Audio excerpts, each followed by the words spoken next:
Hi, I'm Colleen McNamara, and you're listening to my dad on All Marine Radio on the All Warrior Radio Network. Hey everybody, and welcome back to the How to Leadership series here on All Marine Radio. I am the host, Mike McNamara. My friends call me Mac. And today you're going to meet Jason McKinley. He's retired first sergeant, just retired 2 years ago. Then he got on a boat and sailed around the Pacific for a while with his family and came back home. And now he's starting to do other things. But what's funny about the interview is I forgot how I met him, right? But I met him, and great guy, and I saw him as a leader, and he was great. But I didn't really recall how I met him, and you're going to hear in the interview how we met and the impact it had on him. And so, which is kind of funny because I didn't recall it. And then we start talking about us meeting, and then he brought me to Okinawa to speak, to do the presentation I do called Post-Traumatic Winning. And so we got to spend a bunch of time there. He drove me around the island. Yeah. I'd never been on the interstate there. It wasn't there when I was there in the 80s. So, and then we had a funny experience where we were waiting, I think at Camp Hansen on Okinawa. And I was supposed to speak, and we were trying to get into the theater and just normal shit, right? And so the Staff and CO Academy was next door. He goes, come on, let's go over there. So we drive around there, and they're getting ready to PT. And so he knows a bunch of the people there. So he rolls down his window, and he sees somebody who's an instructor. And he said, hey. And they said, hey, First Sergeant, what's up? And he said, nothing. He said, I want to introduce you to Mike McNamara. He's here speaking, and I just had an idea. If you have any extra time, I'll free up some time, and if you want him to come speak here, for a little bit, maybe have a little question and answer thing, And she said, why have I heard that name?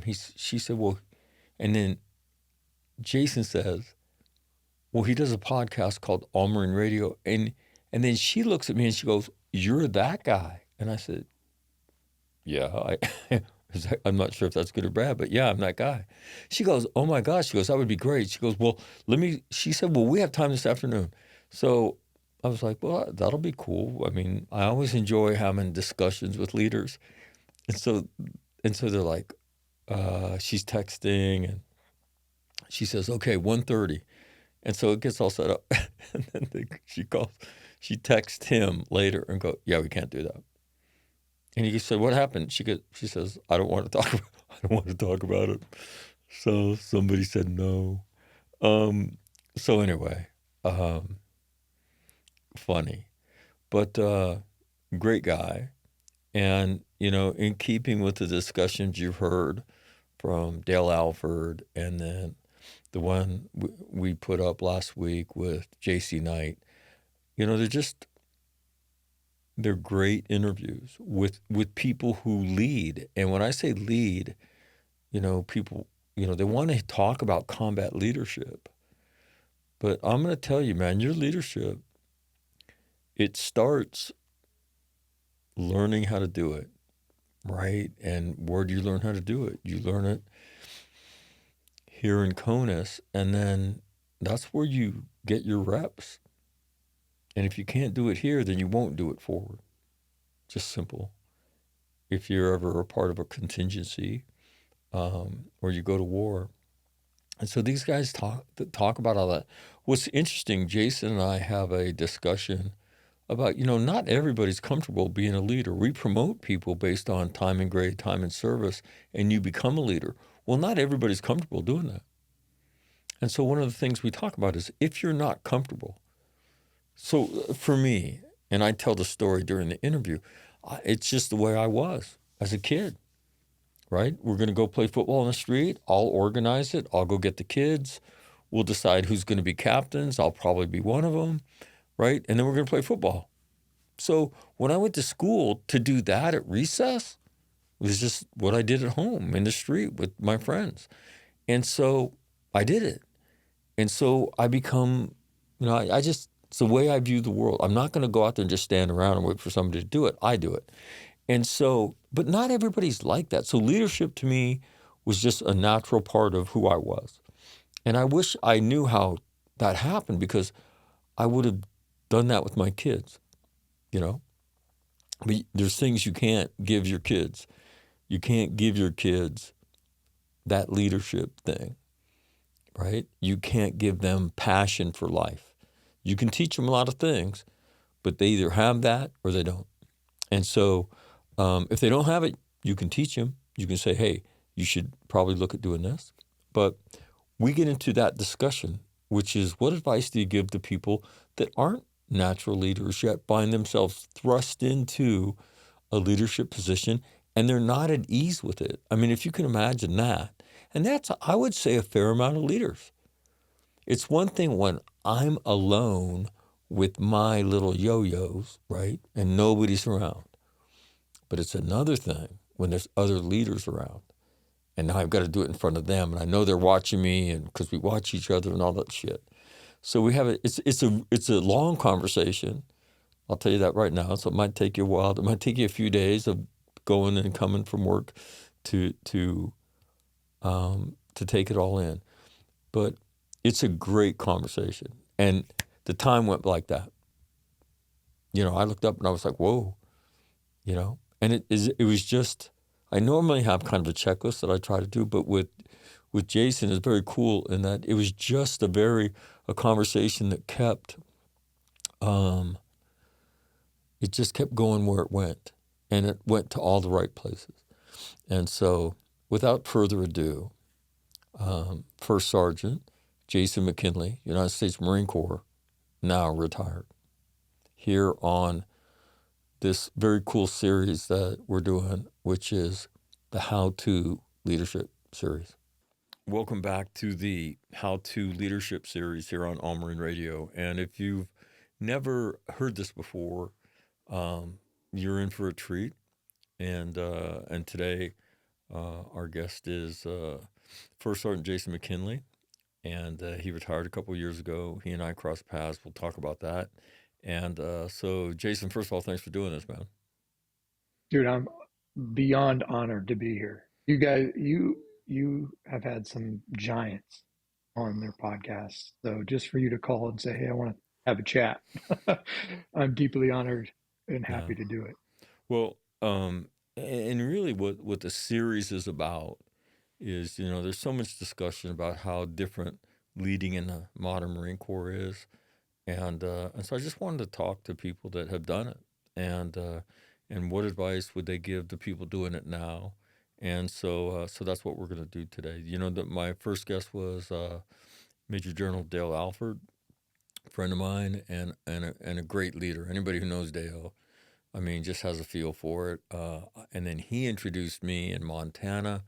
I met Gunner J.C. Knight, and J.C., big dude, big personality, and I thought, what, I want, in my mind, when I think of staff NCOs, he's the dude, right? Those kind of guys. Mm-hmm. And so, and then, I got to know Jason. I thought, what, after he finished sailing around the world, I thought, what, I think he's on firm ground now. So let me give him a call, because, I want people to meet people that can do it. So that's what we're going to do.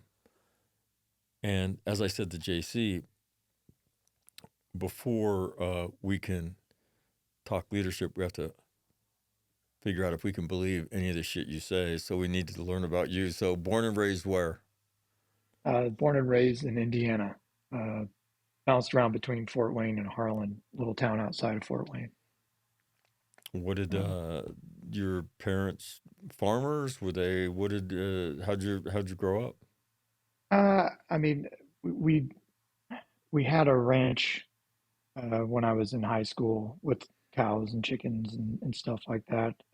I worked for a farmer when I started working for him when I was like 12. But basically, the family dynamic was my mom and dad had me at a very young age. They separated shortly thereafter, remarried. So I had, you know, broken home, but not, nothing like crazy. The kind of a one side on the good side of the tracks and one side on the not so good side of the tracks. And but four loving parents that tried to do their best in every way they could for me. Didn't have a whole lot growing up, but we had enough. And well, I mean, I, I had a lot of issues with it at the time.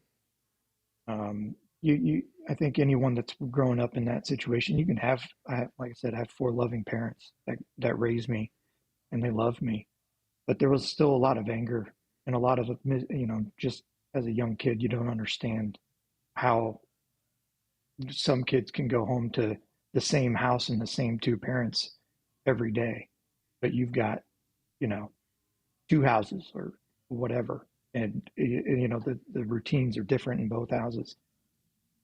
So I dealt with a lot of anger growing up. I was always, especially in high school, middle school, I was, yeah, I fought almost all the time, I guess, now that I think about it. I grew up fighting, and I looked at my parents with a little bit of a animosity, like not necessarily they were bad parents, but I didn't want to end up like that. Like I didn't. I wanted my kids to have something a little more stable. I didn't want to end up like them. Again, they're loving people and wonderful people, but I just knew their life wasn't what I wanted for mine. I wanted something different, and I realized that some of the modeled behavior wasn't going to get me to where I wanted to go. And kind of, I resonated with what JC said in his podcast with you. I needed to go somewhere to get right, and I felt at the time when I joined the Marine Corps, I felt like, the antics that I was into, I was either going to end up dead or in jail. And the war had just kicked off in Iraq recently when I joined in between my junior senior year. And I figured, well, what the hell, if I'm going to die or end up in jail, I might as well go fight, do what I like to do anyway, which is, confront conflict and do it for the sake of the nation.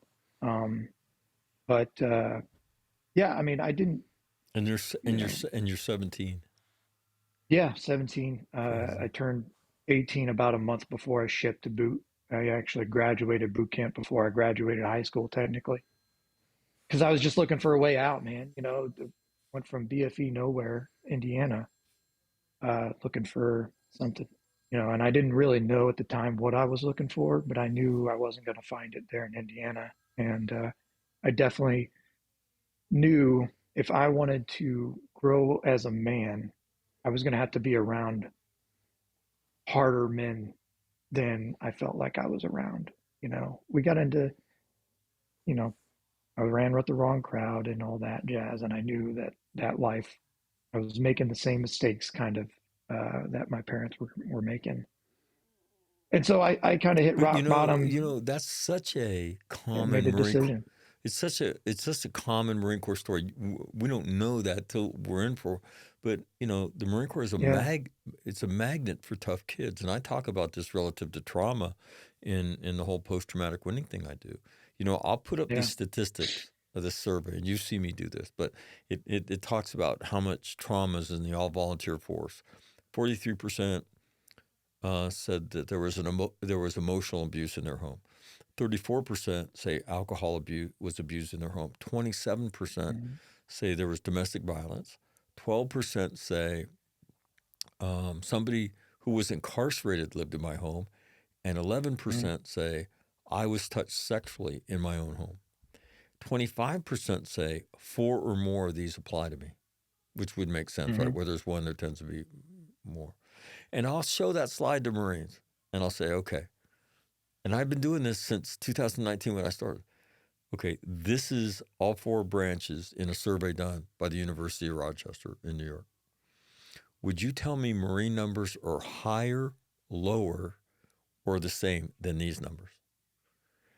And every single audience, 100%, gives the same answer. Higher. Oh yeah, absolutely higher. And I'll say, it doesn't take a genius. right. And I'll say, how do you know that? And they'll say, Mac, you ever spent a night in the barracks? And I'll say, right, a little bit of comedy right here with a straight face. Well, I was the officer of the day, so, you know. And they're like, they laugh. They're like, yeah, that don't count. You have to be in the barracks for a weekend, maybe 2 weeks. You know, shit going on at all hours of the night. People losing their shit. Keep people coming back from drinking, breaking into people's rooms and shit. Before you begin to realize, holy shit, there's a lot of screwed up people in this thing. But I mean, and your story is very typical. And when I talk about the Marine Corps is a magnet for tough kids, it is. Well, how does a little kid that wanted to be a farmer or an astronaut or a ballerina or a teacher, why did they decide they want to be a tough guy now? And we know why, because life demands it. You're either going to be tough or you're going to be somebody's little bitch or you're going to be roadkill. But that is such a wide path into the Marine Corps. And then the other group that joins is kids who weren't as tough as they wanted to be. And they're like, man, Marine Corps is going to make me tougher. And then I'm going to come back home and kick that motherfucker's ass, right? Yeah. Right. And so, I mean, and that's really the dirty little secret of the all-volunteer force is it's largely crewed by the traumatized, man. We are not a cross-section we're not a cross-section of the country. We're a subset, you know, dominated, you know, by kids that have been through traumatic experiences. But they're the high end of that group, people like you, because their peers are dead, they're homeless, they're drug addicts, they're prostitutes, they're all kinds of fucked up things. And so the military and the Marine Corps specifically gets this very high end from from the world of adverse childhood experiences. And you're emblematic of that, you know, and people can say, well, you know, it was just divorce. Well, no, but it affected you in a big way, right? Oh yeah. Huge. Yeah. And I mean, like I said, I love my parents and I won't say anything that'll paint a bad picture of them, but it was just not, you know, in my opinion, it wasn't what I wanted to be when I grew up.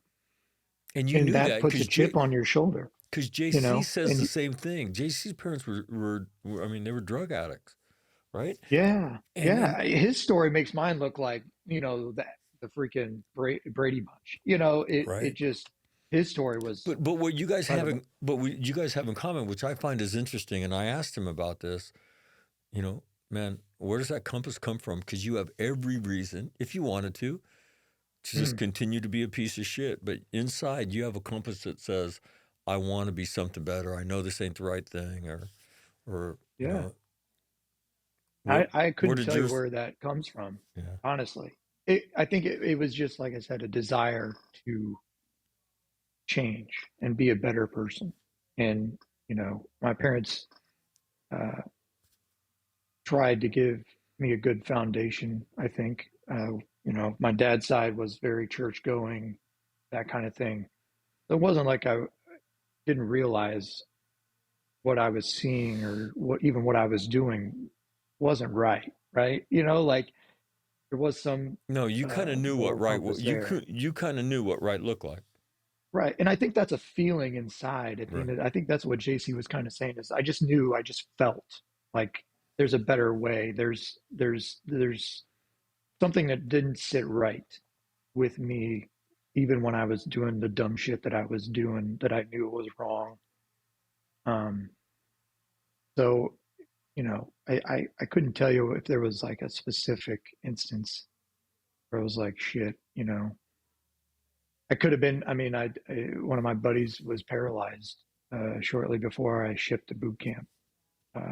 We were out drinking, doing dumb shit, and I ended up in a cop's car blowing into a breathalyzer, and the only reason I didn't get arrested was he he took mercy on me and said, you know what, your buddy's probably not going to make it through the night, and I think you've learned your lesson. And I told him, I was like, yeah, I appreciate it. I'm supposed to ship for boot in about, I think it was 2 months. And he's like, oh yeah, where to? And we started talking. He's like, well, the Marine Corps will straighten you out. He'll give you something. They'll do more than I could ever do with a piece of paper. Um, so like I said, I knew I was self-destructing in multiple ways, and I figured the best way was to get out of there, and at least then, kind of what JC said. I'm going to get 3 square meals a day. It's going to be regimented. That's probably what I need. I need a different framework to kind of rebuild myself or build myself into the person I want to be someday. Were you a leader as a young guy? I would say I was a independent thinker. I don't think I was a leader. I led myself astray, if anything. Like I said, I just hung around with probably bad influences who then I influenced probably, and to be more bad influence. But yeah, I think I just had a different way of thinking about things at the end of the day. And I was in too much trouble to really be involved in sports, or anything like that to get that experience as a leader. Mm-hmm. But I did know, I thought differently about things. I had a different way of of, of going about, thinking about things, and so I probably was, and I just didn't realize it at the time. I think as I grew as a Marine and as a Marine leader, especially, it became more apparent that I still think differently, Right. and that I'm not afraid to, told no, or told I was wrong, or to take action in the absence of action, which is, I think, at the end of the day, what a leader does is they take action in the absence of action. Um, I just needed a little bit more help in the moral compass area to make sure those actions kind of lined up with what would result in the right, or not the right, but a more beneficial outcome. Right.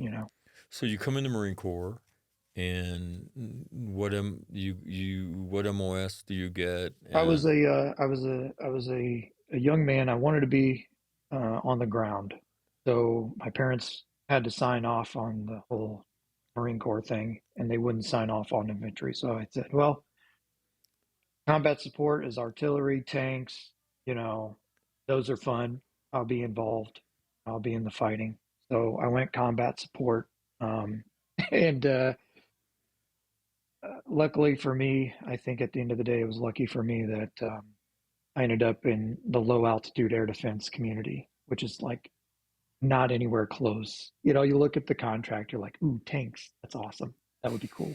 AAVs. Ooh, even better, and down at the very fine print was low altitude air defense.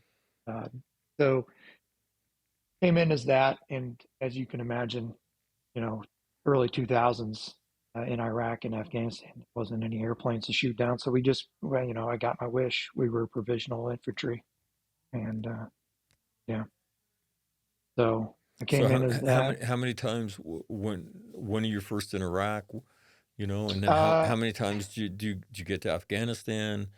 I didn't get to Afghanistan, fortunately. I wanted to, but it just didn't pan out timing wise. Yeah. I did 3 pumps to Iraq, checked into 2nd Lab Battalion in January of 2005, was in Iraq by the end of February, I think. Wow. Yeah, real quick. They told me, don't even bother unpacking your sea bag, bro. You're going with us. Go get your issue. We'll see you on the flight line, basically. Was a machine gunner for that deployment. We did combat patrols, or not patrols, but and where were you guys working out of? We were working out of Al Assad. We did convoy security from basically Al Assad. We did a couple missions that took us to the Syrian border, a lot of missions to Ramadi and Fallujah. Right. So, And just so you everybody know, knows, that stuff was deadly, nerve-wracking shit. I would oh say God, yeah, the biggest difference between Iraq and Afghanistan was Afghanistan, they didn't have suicide bombers. Every time you went out of the wire in Iraq, um, you know, you dealt with that. You know, any yeah, car speeding up on you, you know, and a lot of times it was somebody who panics behind the wheel because all of a sudden they're near Marines and they hit the gas and yeah. they try to, you know, what do Marines think? This guy's trying to kill us. And then, you know, it's just nerve wracking. I mean, and then the whole escalation of force thing that you had to learn, right? Oh God, From the pen flares to the signs on the vehicles to shooting rounds into the engine block to then engaging the winch. I mean, it was, it was terrifying yeah, stuff. I mean, to say the least. You're out, and you're right. The escalation of force. I mean, I did it. My first, I remember vividly my first vehicle approaching, and I was just petrified at the thought that I might have to shoot. And it probably, in all reality, was just a civilian, like you said, who was coming up, trying to get to work or whatever, and just didn't know what to do. And, you know, luckily I worked through it, pin flared, and they stopped shortly after I went condition one. oh, no shit. And yeah, I was so relieved, and at Well, the same time, explain condition one in case somebody's listening doesn't understand. so Just you know, explain the escalation of force. So the vehicle's yeah, closing. Were you on like Mobile or Michigan, and then it was coming from yeah, the rear? I think it was Mobile. We were rolling down either Which Uranium or which was the Mobile, and which was the interstate, right? This is a big yeah, giant American big. looking interstate. Yep, it surprisingly enough looks like just any other highway in America, just with a lot more desert. All right. And I was a blocking vehicle for the convoy, so we bumped up, replaced the reconnaissance section, and I was at an intersection, and this vehicle, I saw him out, you know, coming up, and you know, started doing the whole wave, you know, try to get their attention and showing my, you know, flashing the flashlight on the gun, the weapon system, and hollering. For whatever reason, you still had to shout, you know, shout, show, shove, shoot, whatever. And I remember fumbling around, not fumbling, but you know, just my nerves were on me, and I'm like, God, I hope to God that they stop with this flare. And loaded up the flare, pointed it downrange, and that thing ricocheted off the road, off of their vehicle, and they went from probably 45, 50 miles an hour to a screeching halt. And I was just like, thank God, because I'd already, you know, I'd already worked my way up through the flare and going condition one. Um, and I don't see how anybody could see that. I mean, honestly, you are covered by a turret shield, right? All they see is this big tan vehicle and a guy standing on top that all you can see is about this much of him with his hands doing this number. And you don't know, in my opinion, or, you know, in my perspective, if that was me, I would be like, you know, why? I'm just trying to go to work, you know. But But I'll yeah, tell you what, the flare, if it was me and I saw those vehicles and they all had signs on them in Arabic, right, saying right? stay away and all the rest of that stuff, I would turn the fuck around if that was me. If that was me. Yeah, he did. Look, these He did after that. I've heard He about was these dudes. Yeah, exactly. I've heard about he's these out of dudes. there. All right, like whoever Yeah, these Americans out here, they're not the most stable weapons platforms, man. I'm not gonna get near them. for definitely. Yeah, and we didn't have No. signs on our vehicles Oh, except for you the didn't? front and the back. No, I mean, like I said, if we had 50, 60 TT, you know, big semi trucks going past, and it's just this one random vehicle blocking the intersection, you know, I don't know what they would think, but they'd be like, well, they're driving by, you know, all those tractor trailers are going somewhere. Like, why can't I pass? So, but yeah, we didn't Well, have signs. and This again, is, I mean, just so we still people had the know. L-shaped doors, like Oh my God! it wasn't even like the Just newer. so people know, what would happen is that, you would have incidents where you can't tell me what to do in my country, and Oh so yeah, and so, and they're coming up, and some lance corporal and corporal are out on either a convoy or something, and this thing keeps hmm coming, and they go through their escalation force. They shoot a pin flare, they do what they're supposed to do, and then they shoot into the engine block, and the vehicle keeps coming. And then yeah, I'll never forget this. Shoot into the windshield, the vehicle goes off the road into the Tartar Canal, right? hmm And there's 3 little kids in the back seat. So now the mm, Marines are yeah, down in the canal trying to save the kids. The kids have all drowned. The wife's drowned. The guy's still alive. And the yeah, interpreter's asking him, like, why didn't you stop? He says, you can't tell me what to do in my country. And hmm and there's, 3 little kids dead, right? There's a woman dead. And you're just like, make it yeah, stop. Make it stop. And yeah, so, but that was the world that you lived in. And then, you know, on a regular basis, they would cut across the median and blow somebody up. And so you just yep. lived in this fear that this is, Constantly. yeah, constantly. Wow. At any point in time, Yeah, you're gonna be you're high dead. alert for the whole No, and 6 months you're out there. that was the biggest difference between, in my opinion, in between Iraq and Afghanistan. Afghanistan, you didn't deal with that, right? There, Mm, you dealt with the ID thing and stuff, but you didn't deal with the suicide bomber thing, which is very different. What I want to talk about you as a leader, and then you retire in 2024 yep, as a first sergeant. And where were you? yep, You were in Okinawa, right? yep. Okinawa, assigned to MLG, the third MLG out there. Yeah. How do you and I cross paths? You came to Cherry Point to give the post-traumatic winning seminar, and it was mandatory for the entire base. This is, I think, 2019. And I think I told you this already, but for, just to clarify, you probably saved my life at that seminar, whether you realize it or not. Um, Wow. and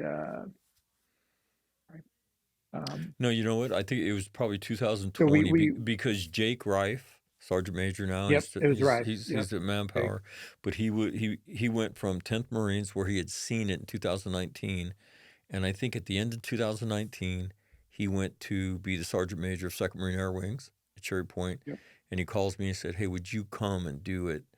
And that story is crazy because I think they went from 6 suicides in 19 to 2 in 20. And then they went 14 months without a suicide in the whole wing, and Right. they couldn't believe it, and they wrote a report. He's a great guy, and Oh, I like is Jake. I yeah, love him. He's a good he's dude. yeah, and he's been part of this since it started, and they wrote a report called Relationships to Readiness, I think it is. But what they said was, and the gist of it is, we're so fixated, on trying to get the bad numbers to go down. Here's what happened. When we began to bring Mac back, in addition to our existing programs, we felt like we covered all the bases. And what happened? Mhm. All of our destructive numbers went down. Suicide was one of them, alcohol-related incidents, domestic violence. But the other thing that happened was, and this only makes sense, but we never get a chance to think about it, is that we had more guys showing up that were healthy, right? So what did we do? We had we set records for aircraft up and flight hours flown. So when we're stronger, when we're more mentally fit, there's an output dividend that goes with that. But we Mhm. never even get to that part of the discussion because we're so fixated on trying to get the bad numbers to go down. But if you can Yeah. imagine that, and General Neller told me this. He said, Mac, that's amazing because, 2nd Marine Air Wing is notorious, a lot of non-deployers, a little hmm bit remote places. and they have a lot of mental health issues, as we would categorize them. And he said that, Yeah. I remember when he and I were talking about it, he said that's amazing. And so, no, so that's where we crossed paths. And then you brought me out to Okinawa right before you, or Yep. a while before you retired, and I went out and I Yep. spoke out there. Yeah, absolutely. And we got a chance to, So we got yeah, a chance to, we got a chance to roll around Okinawa together. yeah, that was a good time for sure. And like I said, you helped me in that seminar in 2020 become a better leader and mentally too, obviously. But so when I got to Okinawa as a first sergeant, and we were dealing with a lot of the same stuff, and I was acting sergeant major at the time when you and I talked the first time out there about bringing you out, and man, it was perfect timing, I think, because after you showed up that first time, you came back later on with another unit, but after that experience, the command climate in my unit, which is the only one I can really speak definitively on, was probably 1,000% better. Like the Marines that went, and heard you and heard both of us at the end of the day talking about some of the shit that we've been through, uh, was by far and away probably the best thing that could have happened at that time, with all the reorg and the uncertainty of the units going on out there. They needed, I feel like the Marines needed to know what we talked about, and to know that you don't get over it. It's never going away, but it's great to talk about it. And that's why I'm here. And, I think I went to a couple of the seminars in 2020 when you were there, because it was an all week thing. And every time I went in there, you would open it up, or you'd be up there, and then you would be introduced by either Jake or Chris Denham. And to hear those two gentlemen, who I view as just amazing leaders, to get up there and talk about their shit, and I had daily contact with Chris. He was my boss at the time. Uh, to have him say some of the stuff in public that he did about his experiences, he barely ever talked to me about it in our conversations. I mean, we talked about some of it, but that really, I think, paves the way for your seminar in a way. Like, you were introducing me to the podcast, like, let's find out if you're for real, and then laying it out there. I think that's part of what the impact is. That starts very impromptu in 2019 when Dave Furness, who's now at VMI, I'm going to go to VMI. We're gonna whoop this shit on VMI. We're gonna change that place. Dude, that's awesome. No, I mean it is. I mean, what those young cadets are gonna do in the community, what they'll do in their families. Man, I'm gonna give you this tool, and you're gonna use it tonight.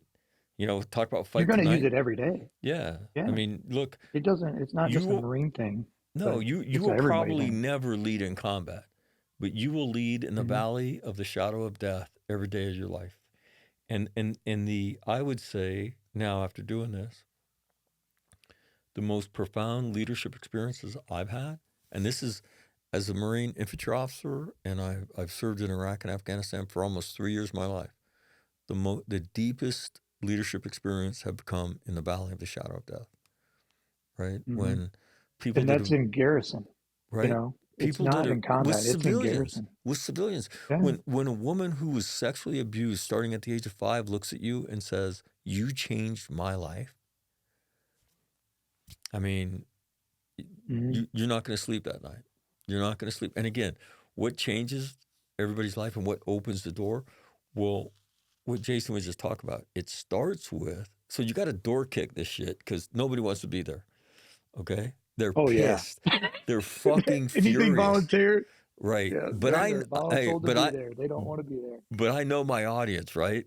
And so I lured them in with a piece of bread, and then I crushed their fucking heads, right? So how do you lure them in? Well, I watched General Furness get up, and he would talk about, he watched the thing the first 2 times I did it. And he heard me say, you got to talk about your shit. And so the third time he's introducing it, during lunch, he sent me 2 pictures of his family. Will you put these in, and will you put them up when I start talking? I said, sure. And I was kind of interested, and he starts talking about his family. He says, look, and here's all these Marines sitting there. They're pissed, right? They don't want to be there. And it's 3.5 hours, and they're pissed. They're more, they're talking shit about, like, how long is this fucking thing? It's like 3.5 hour, yeah. man. Like, fuck, I don't want to kill myself. But if this asshole talks about suicide for 3.5 hours, I might kill myself in the fucking middle of it, man. This is fucking bullshit. Yep. And I'm listening to him, right? And then I actually say that to him. And they're all laughing, and I tell them, yeah, I heard that shit, so fuck all y'all. And so, but that combined with General Furness, he's talking about how many Marines he had killed under his command in combat. But he says, but that's not the worst thing that's ever happened to me.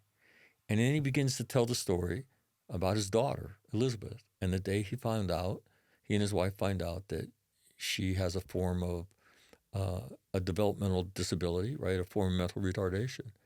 And, she's a little girl, and their parents, and he said, I was, and he's trying to tell the story, but he can't because his voice is cracking. And he talks about what a beautiful girl Elizabeth is. She graduated from Quantico High School. She was a cheerleader there. She's a homecoming queen there. He said, but, look, I will never walk her down the aisle.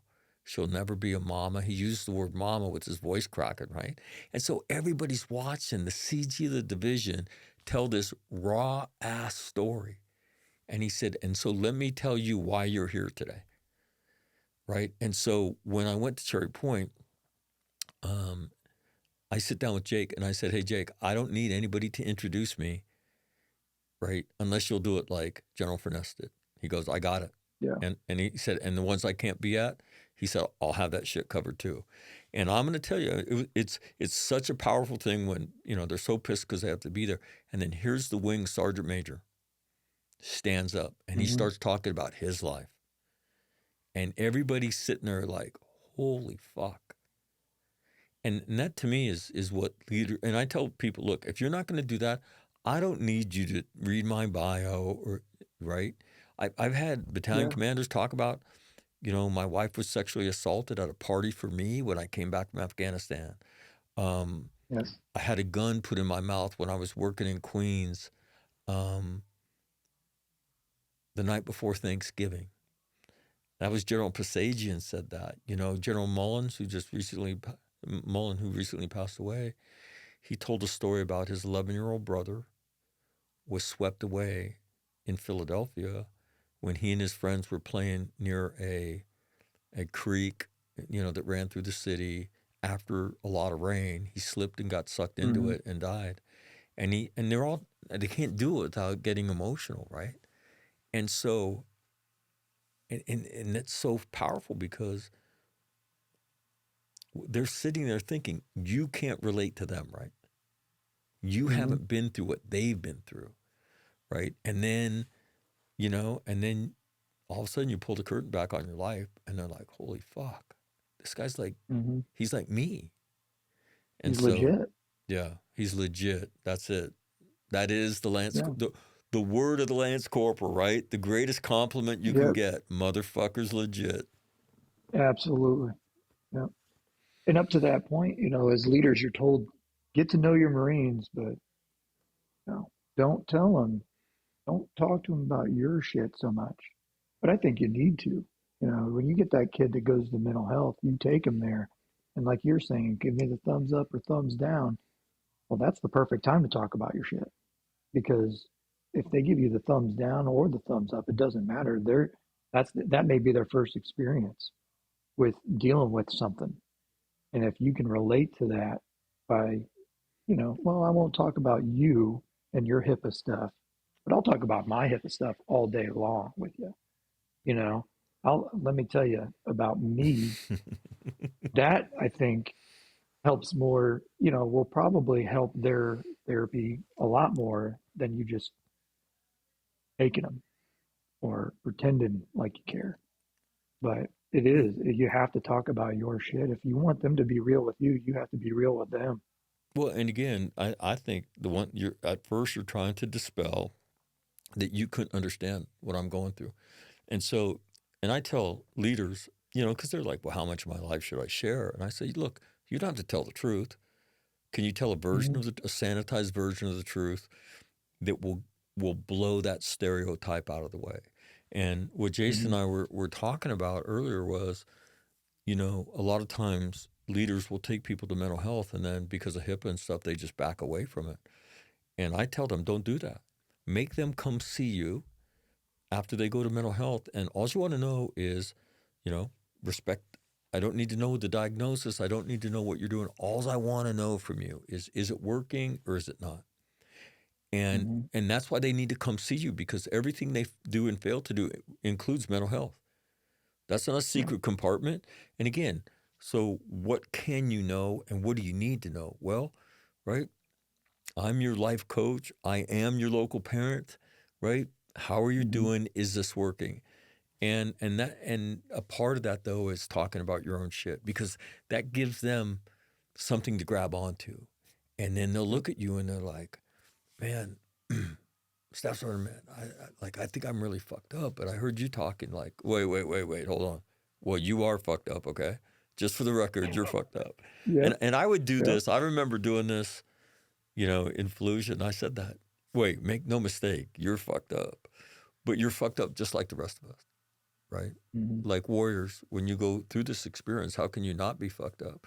But life is its own conflict, right? And so, Right. but again, and then it's making them laugh. Oh, you're fucked up, man, Mm-hmm. but you're fucked up like us. And we're going to teach you how to do this because you could do every fucking bit of it.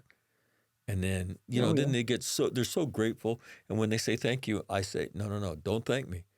Your thanks to me is you're going to help somebody else like I'm helping you. You got it? And Mm-hmm. they're like, yes, sir, I could do that. I'm like, good. All you got Oh, to it's do is easy. be a fucking dude, right? Sit and talk to Be a somebody. good dude. Absolutely. So It's let's yeah. talk about talk to me about some people that impact you as a leader. And what I'm specifically interested in is what did they teach you?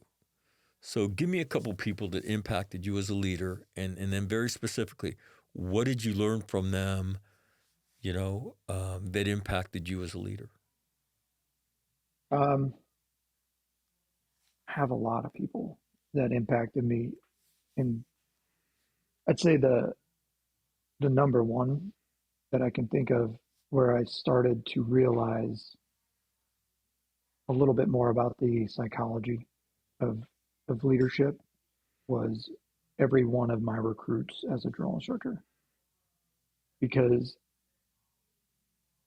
at the time, my kids were young still, but between the Marines that I made and my kids, it's like leadership 101. You learn what motivates people and what you're doing to either turn them on or turn them off. And some of the guys that I worked with throughout my career really impressed upon me about the introspection and did you get the results that you were looking for? And what can you do better now? So, you know, if you've got a platoon of 100 recruits and they're not looking and acting like you at the end of the cycle, you fucked up. You did something wrong as a leader to make them turn you off, right? Had my fair share of bad leaders growing up in the Marine Corps, but I had some really good ones too. And the ones that were the realest, that were just genuinely themselves, were the ones that made the most impact at the end of the day, I think. And having that kind of opportunity to go and test myself in that capacity, and then having as you as know, a at the end of the cycle. as a drill instructor. Yeah, as a drill Where you instructor, got having where you were immersed in it one on yeah, one, influencing human beings to if become. you, yeah, if you want your Marines to be Marines, you as a drill instructor have to emulate that every single waking second of their lives. So if they aren't the Marines that you would go forward with by the end of those 3 months, you did something wrong. And there's your your curricula is already there. So now it's just, well, what did I do wrong? What did I do, to influence them to be pansies, not Marines? And what did I do right? Um, Okay, so you grow up in the Marine Corps, you then go to the drill field, and now you're in this laboratory. mhm. What are the great takeaways for you as a leader at the end of your time on the drill field? I think honestly, man, it's going to sound cliche, but it's just the leadership traits and principles that we get taught in boot camp. Lead by example. You want your Marines to be honest with you? You got to be honest with them. You want them to perform at PT? You want them to be excellent shots on the range? Guess what? You're going to have to put in some effort. You're going to have to show them how it's done, you know? And that was my biggest takeaway, and something that, thanks to you in that seminar, I only became more open about me and leading by example, right? Um, Well, can I tell you I something? think that was the I biggest one. just I got into making for my book From Trauma to Joy, and trying to reach more people. You know, the world consumes information via 3-minute videos now. Oh yeah. And so I had to learn how to do that, and so I made one a week ago, and I said, I'm going to give you the secret to living a great life. No, but nobody ever told me this. You got to work at Mm-hmm. it, which is, and so and even think about your time as a leader and all that you know. It's not till I say that all those things that have made you a leader in other parts of your life, you need to take with you into the valley of the shadow of death, right? Mm-hmm. You have to be courageous enough to talk about your shit, or else you ain't getting out, right? Yep. And and I talk about the C word now at the end of the presentation, because I look at everybody and say, I want you to be a leader in the valley of the shadow of death. I said, now I'm going to talk to you now, and again, I say fuck about 175 times in the course of 3 hours. I don't mean Right. I don't mean to. It's just conversational profanity of Marines. And I look at them Yep. and I'll say, okay, but now I want to talk about the C word. And they look at me and they're like, what? And I said, I want to talk about what it is to be a coward. We don't even use that word as Marines. I can't even recall. It's not a word we ever use. That and the word quit. We just don't use them, right? And Oh no. so I said, but let me tell you what it is to be a coward. To be a coward is you know the right thing to do, you are paralyzed by your fear, and you don't do the right thing for yourself and for the people around you. That is what it is to be a coward, right? You allow your fear to overcome your behavior, because we're all scared, trust me, right? Everybody's scared because we all have that little voice that says, dude, your luck is about to run the fuck out, okay? You can only do this Mm-hmm. shit for so long before something bad happens. And so, um, but until somebody teaches you how to apply these life skills in the valley of the shadow of death, to me, it's not apparent. What do? We innately we suck it up. We suck it up, and then Mm-hmm. at some point you can't do it anymore because life keeps giving you more and more weight plates to carry. And at some point, if Yep. all you do is grit your teeth and suck the fuck up, at some point, it doesn't work anymore.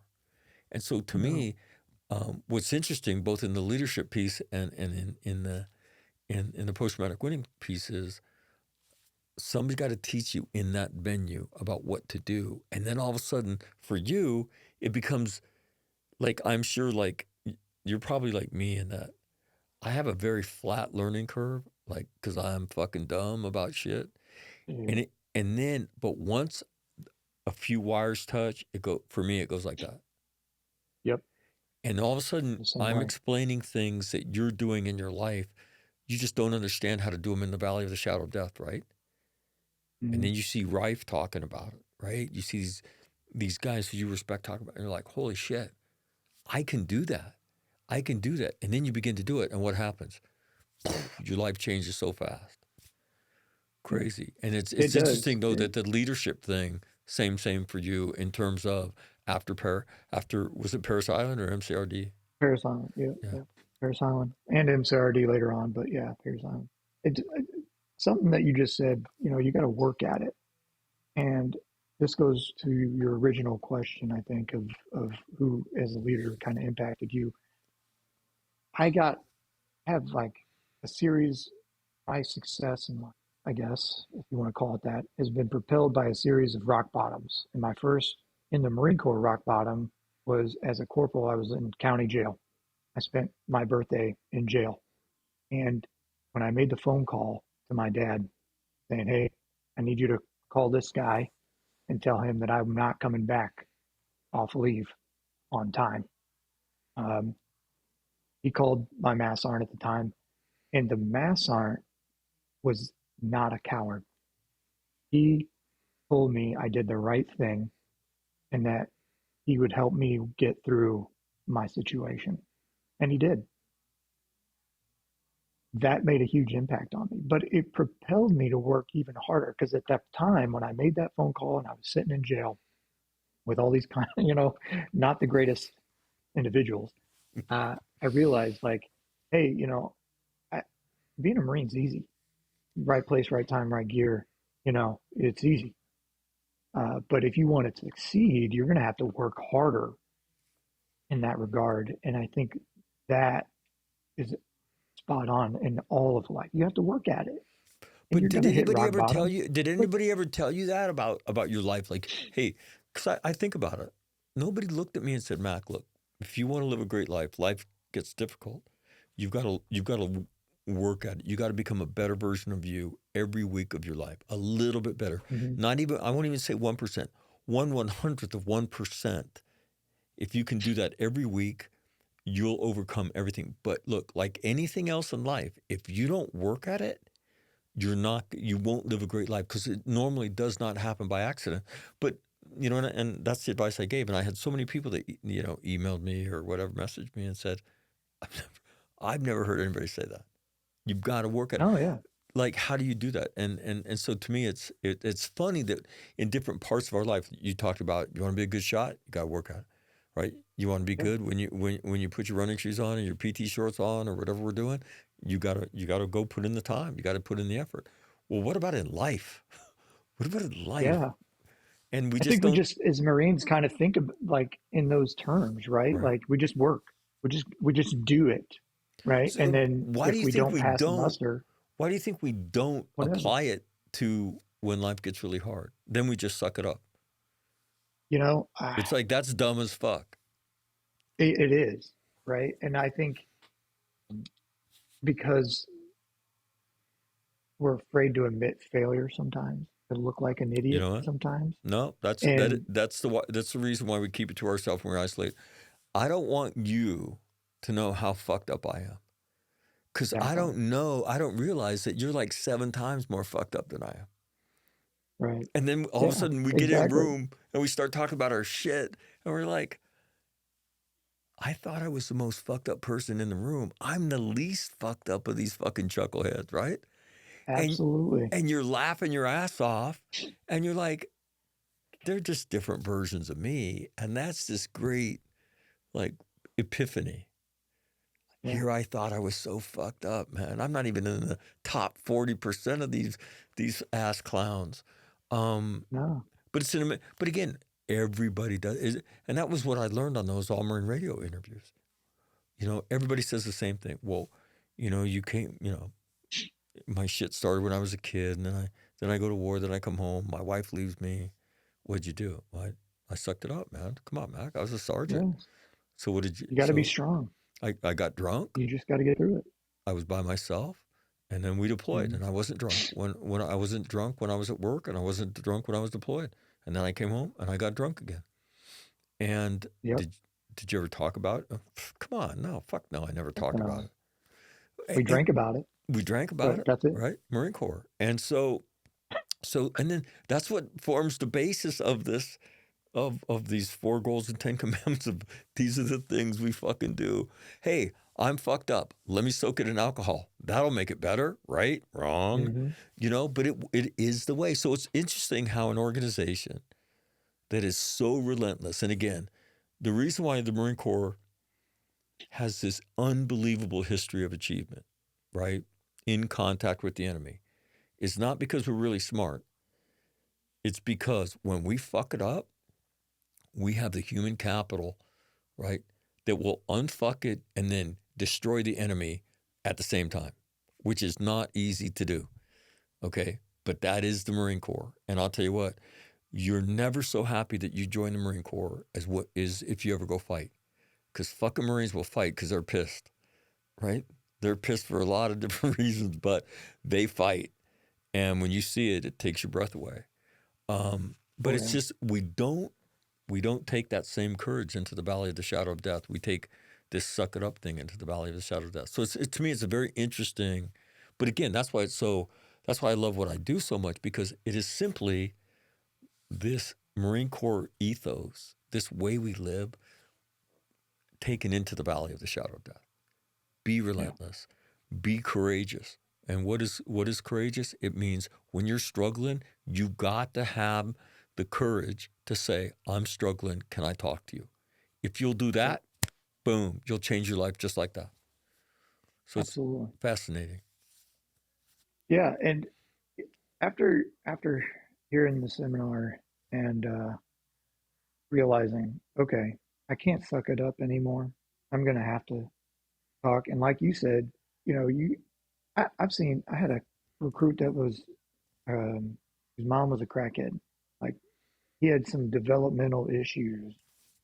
He could not get things right, and I had to really pull him in to my office as a senior and go, I'm going to drop you.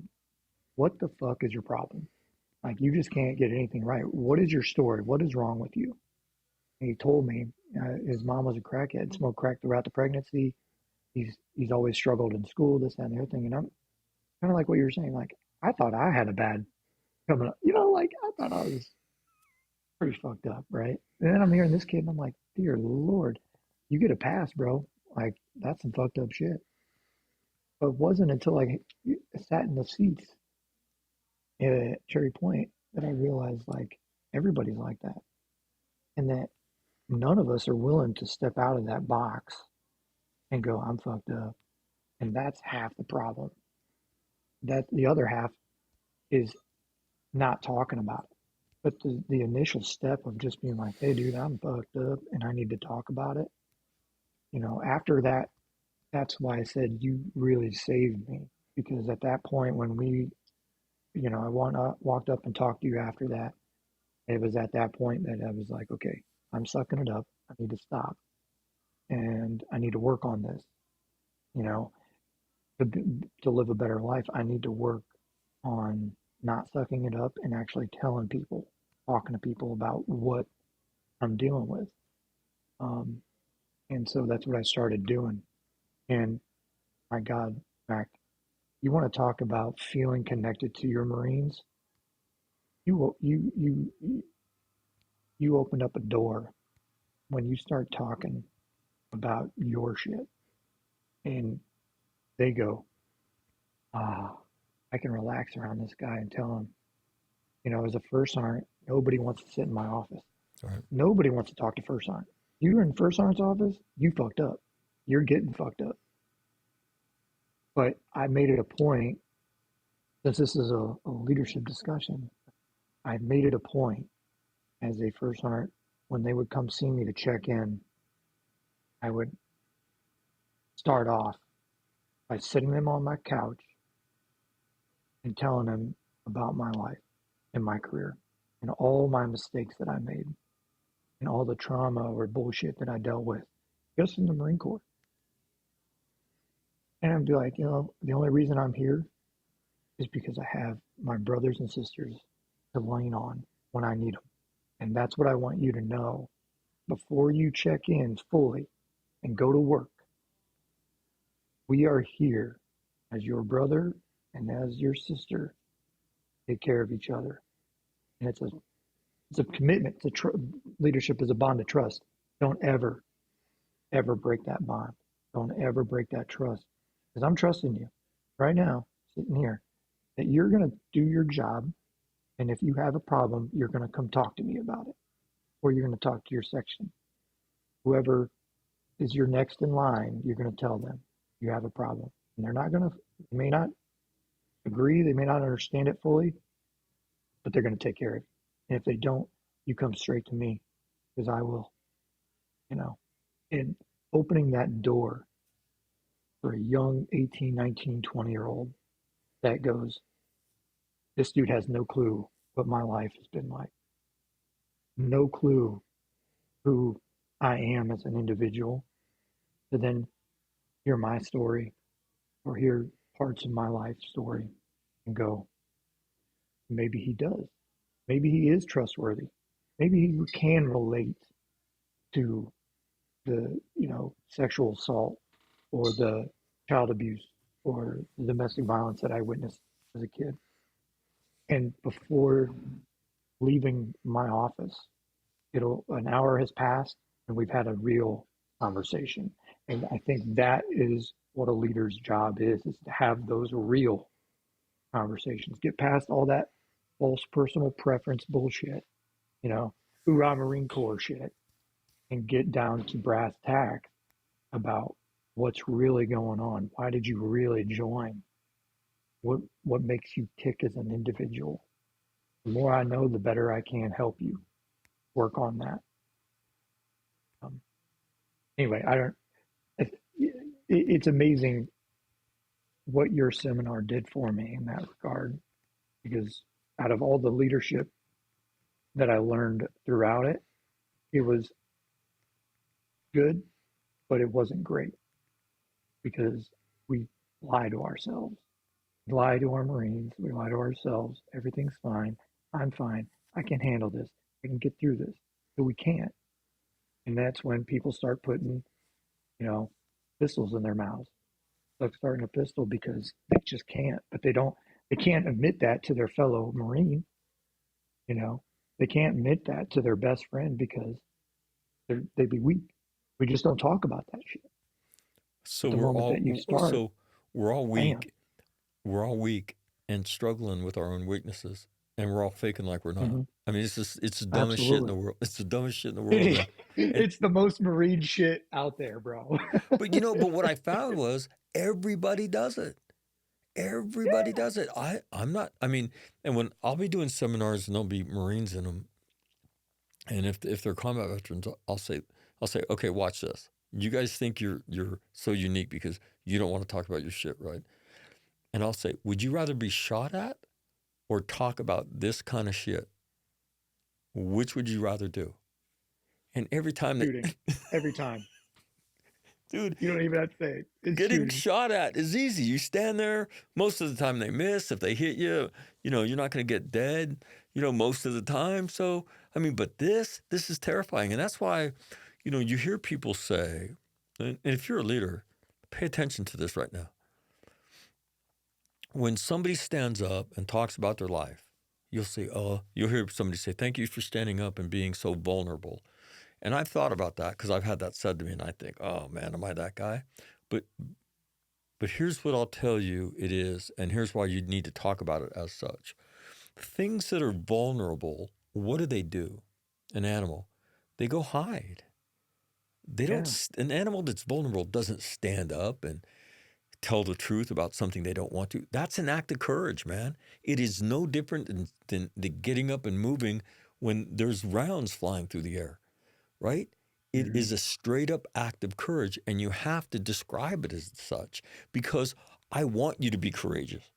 Getting out of the valley of the shadow of death requires courage, right? And that's what courage looks like, right?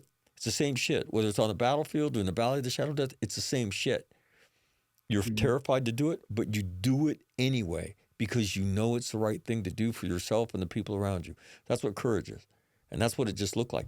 And when you describe it like that, what does everybody else think? I want to be courageous like that. Yeah. There's not too many Yeah. You flip people the that say, paradigm. there's not too many people that say, I want to be vulnerable like that. So stop Yeah. fucking saying that shit, because it's not vulnerable. It is an act of fucking courage, because we don't want to do it, and it takes us to a better place. And so to me, it's important. And then the person you say that to that does it, they're like, I'm courageous. I've never had anybody Yeah. say that about me today. And it's the truth. And so, but I think as leaders, it's important to describe it as such, because we're trying to influence behavior in that direction. We want you to emulate this. But, you know, again, it's not just Marines, it's everybody. I just had this conversation with the guy I went to high school with, and he's trying to help his granddaughter who was very badly bullied. And he's talking to me. His name's Jim Cooper. He's from Sacramento, California. We went to high school together. And Coop's dad died when he was in 8th grade. He comes to high school, and in one of the classes, they're going around the class, what's your father do? He's so embarrassed that his dad's dead that he says, my dad works for the city. And then it takes him into, because he never learned to deal with it, very predictably, right? Takes him into alcohol, and he becomes an alcoholic until he stops. Well, he and I are talking. He bought my book, and he's thanking me, and we're shooting the shit about it. And he's telling me about helping his granddaughter who was bullied. And he said, you know, I'm so proud of you, you know, to stand up and be that vulnerable. And I said, Coop, you stupid shit, man. That's not how you do that. And he goes, what? I said, that's an act of courage. She's courageous. She's not vulnerable. That's courage in motion. And you need to tell her that she's. And so he called me a week later. He goes, hey, man, you should have seen my granddaughter's face when I looked at her and said, hey, I want to correct something I told you. When I used the word courage and told her how proud I was for her, he said, Max, she lit up like a Christmas tree. I said, exactly. Who's the smartest dude you know, Coop? He said, you are. And I said, no, but it is, I mean, this art of leadership, you know, and when I go talk at places like the Naval Academy, and I'm supposed to go to the Coast Guard Academy, I'll go to VMI, and, you know, I tell them, you may never, ever lead in combat. In fact, most of you won't. You know, very few of you, if any of you will. But you will lead in the valley of the shadow of death every day, starting, and you're in it right now. And these experiences are extremely deep and extremely fulfilling. But I'll go back to where this kind of discussion started from. But you got to work at it. You got to work at being a better version of you in life. And then, like you just described, Jason, as you become a better version of you, what happened to your life as a leader, man? It just did nothing but get deeper and deeper and deeper, right? Yeah. And, you know, that whole old school, I call it old school, but the whole tough guy thing, right? Oh, they're going to think I'm weak. Oh, they're going to think I'm a, you know, whatever. Dude, my Marines, and I say this as humbly and as like what I saw, I guess is the best way. Like what I saw from my Marines is their faces light up when I came around. That told me that I was doing something right. And then because I wasn't a tough guy, I could have those conversations. They would pull me aside and they would go, First Sergeant, you seem a little off today. Are you good? You know, they were taking care of me like I take care of them. And I would thank them. Thanks, brother. Thanks, Well, you know, sister. that's the whole You thing. know what? I am doing all right today, but I was not my peak self. And that's okay, I gotta, right? and it's okay. I'm just having a bad day. Right. You know, after sitting in your seminar, I started checking in on my sergeant major. Almost ritually, I would go because, you know, who checks on the top guy? He's always worried about everybody else. Yeah. Nobody asks sergeant major, the CO, hey, how you doing today, sir? You good? I started realizing I work for everybody in this battalion. I work for everybody in this group. If I'm here and I can do positive good for somebody in my unit, I work for everybody here. I've always felt like that was my calling in the Marine Corps. The only reason I stuck around for 20 years is to serve, to be a Marine and for a Marine. But but it's But I'd amazing. always neglected that guy. But it's amazing what you say about how the experience changes. And let me just tell you this: the whole tough guy thing is a bullshit facade. It ain't tough, right? When it's a facade, when it's fake, and then you go Mm-hmm. home and you get drunk and you wind up in the fetal position at night on the bedroom floor sobbing. That is bullshit, man. And again, Yeah, it would be interesting to have a room full of spouses and say, "Hey, do you guys want to tell us about tough guy over here?" And what would they do? yeah, They would put their yeah, hand over their tough mouth like, guy. Yeah, "Oh, that oh, guy. Mister Not So Tough Guy, that guy." Yeah, Yeah, the guy who cries himself to sleep every night after right, drinking a 30 rack. Yeah, right, right. hell And yeah. so, to me, that's what you have to understand. What is it truly to be strong? And I won't use. I think tough is kind of a facade, right? What is it to Hmm. be strong? And that is this whole idea of gaining wisdom. And you got some of it the day you came to see me, right? And then you talk about what you learned as a drill instructor on how to be a leader. And so life Hmm. is this constant battle to be better in all these facets of your life. But somebody's got to teach you, and that's why we're having this conversation. But it again, it is tough ain't strong. Now, No. you can be tough when you are strong, but to me, it's different. It's a quiet confidence, right? That I know what I'm doing. Hmm. We'll get through this, as opposed to this white knuckling. I I can't take much more of this shit, and it's so it's so frustrating because we know guys that just great guys, tough guys that we would never ever in a million years think that they would take their own life, and they did. And they did because they sucked it up for as long as they could, and then they couldn't do it anymore. And instead of and these are strong, courageous people, but that's my point, is that it's so important for us to teach, because when somebody who you respect looks at you and says, "Hey man, you've got to do this," right? You're like, "Okay." But most of us never got taught that. I never got taught you got to be a better version of yourself every week of your life. You got to study it. You got to work Hmm. at it, right? I never got told that. I mean, I've figured it out. Um, but it's so heartbreaking because we're faking it so much. And Yeah. as you said, the leader experience. I mean, in my mind's eye, it's something Dale Alford said: touch their souls, right? Hmm. You don't touch their souls faking it. They don't. I mean, they don't buy that bullshit, right? All the Marine Corps veneer and whatever, you know. And then JC talked about knowing what right looks like, right? And truly giving a shit about them. And so to me, is it that easy? Does it boil down at the end of the day that that's what it is? Is you've got to know, and then you've got to give a shit about them. Is that how hard it is? Because that's what you just described to me, that time of sitting on the couch in the first sergeant's office. Yeah. I think that's, what's the leadership principle? Know yourself, seek self-improvement, and know your Marines, look out for their welfare. That's really all you need, I think, at the end of the day. It's If that you can simple. do those two things, it's that simple. Okay, You so know, let me give you two case studies that are. So to me, you seem like a very natural leader. You were comfortable with yourself. I don't know if you were always that way, but since I've known you, mm, very down to earth, very you combine kind of this toughness thing with this a very approachable thing, if I could describe it. There's people that, so it seems natural. You seem to be a natural leader.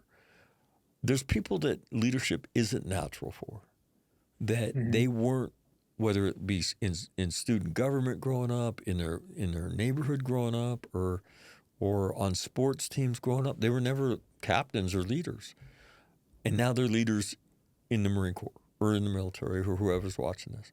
What advice do you have for them about how do you do this? You have to as you said earlier, be courageous and just study. I think for me, part of my trajectory, like you said, my learning curve is kind of like this. I'm kind of thick. I forget shit all the time. But recognizing that and then going, okay, so I'm weak as a leader. What can I do today that'll put me 1% better tomorrow? Is that reading a book? Is that talking to other great leaders? Or maybe I'm not surrounded by anybody else. Maybe I'm the head honcho. I'm the CEO or business owner. I've got a team of employees that I have to lead, right? I don't feel like I'm a very good leader. What can I do? I think for most of us, the easiest answer is to read, whether the book or an audio book or podcast, like what you're putting together. It's just that constant learning. And I think anyone can be a good leader at the end of the day. Like I told you You before, do. I don't feel like I was a good leader. I don't feel like I was a natural born leader by any stretch. I was very uncomfortable.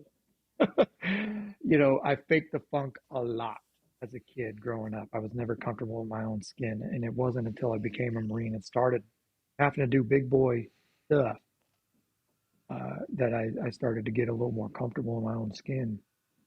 Um, but I put myself out there. At the end of the day, I read as much as I could about just communication skills and otherwise, and self development, and it made me a better person, which in turn made me a better leader. I think because you just have to be a good dude, in my opinion. Like you're going to lead somebody in your life, whether it's an employee, friend, family, your kids, especially. I used to tell my staff NCOs, you think you're a good dude? Look at your kids. What's their behavior say? Because they learn everything from you. If you think you're a good dude, you're a good leader, what are your kids doing?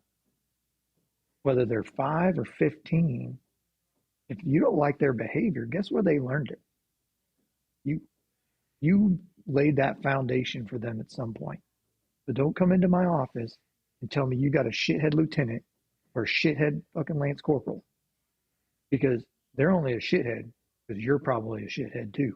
And you take that how you want it.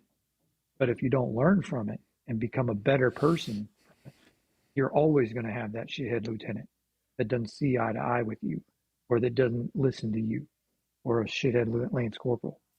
So it's on you to get better. And I can't tell you exactly how to do that because there's so much out there at this Right, point. right, We right. have, I taught at DI school, I taught at Corporal's course, for a year at both places. And you got different personalities learn differently. I had uh, my Marines at Corporal's course take a personality test, and we would sit down and look at the results together as a PME and go, your job while you're here at Corporal's course is to take this information that we just went over, do your own research, and learn how to be a better person, how to be a better leader. That's what we're providing you with, is an opportunity to practice being a good leader. If it doesn't matter if you've ever felt like a good leader or a bad leader, it doesn't matter if you don't feel like a leader at all. Because a lot of these kids, especially in the air wing, they don't feel like a corporal.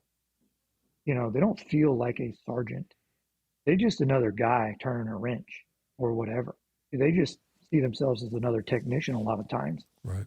And to have a guy like me stand up there and tell them, no, you're a leader. And if you don't feel like a leader, that's your fault. You need to learn how to be a better leader. But ain't nobody going to tell you, I can give you all the tricks of the trade. I can exemplify, I think it means to be a good leader. But until you internalize that leadership, what it means for you to be a good dude and a good leader, you're just going to be fake. And nobody, no follower will ever follow a fake leader. So, you know, if you're uncomfortable with leadership, I think learning and getting out there and just making the mistakes. So many people are afraid to make mistakes. And Mac, at this point, I am not afraid to step on my own crank at all.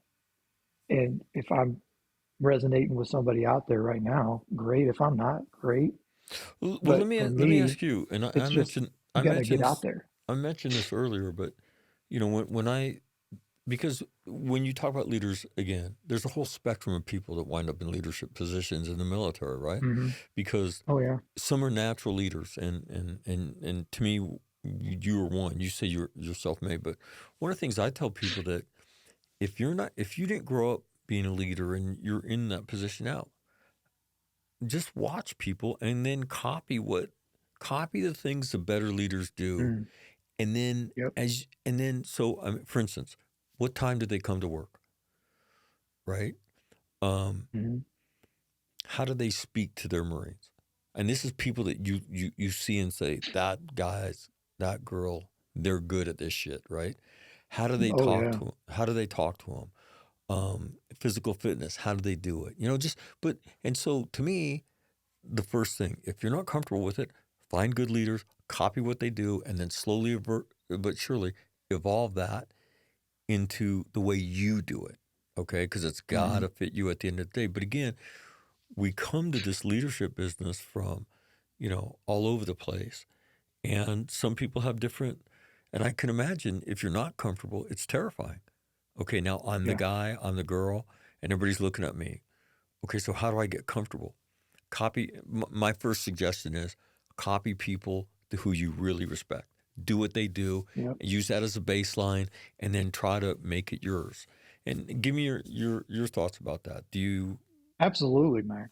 No, emulation is the highest compliment. At the end Right, of the day, I can remember being a young uh, team leader, and I was a Lance Cooley, only Lance Cooley team leader in the platoon, and I've got other Lance corporals in a PFC working for me.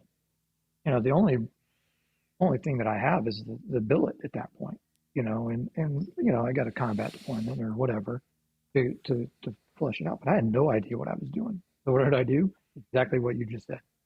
I literally just copied and pasted my corporal, buddy, other team leader. He did this, so I'm going to do that, but I'm going to do it a little bit different. I'm going to do it my way, right, but the principle is there, right?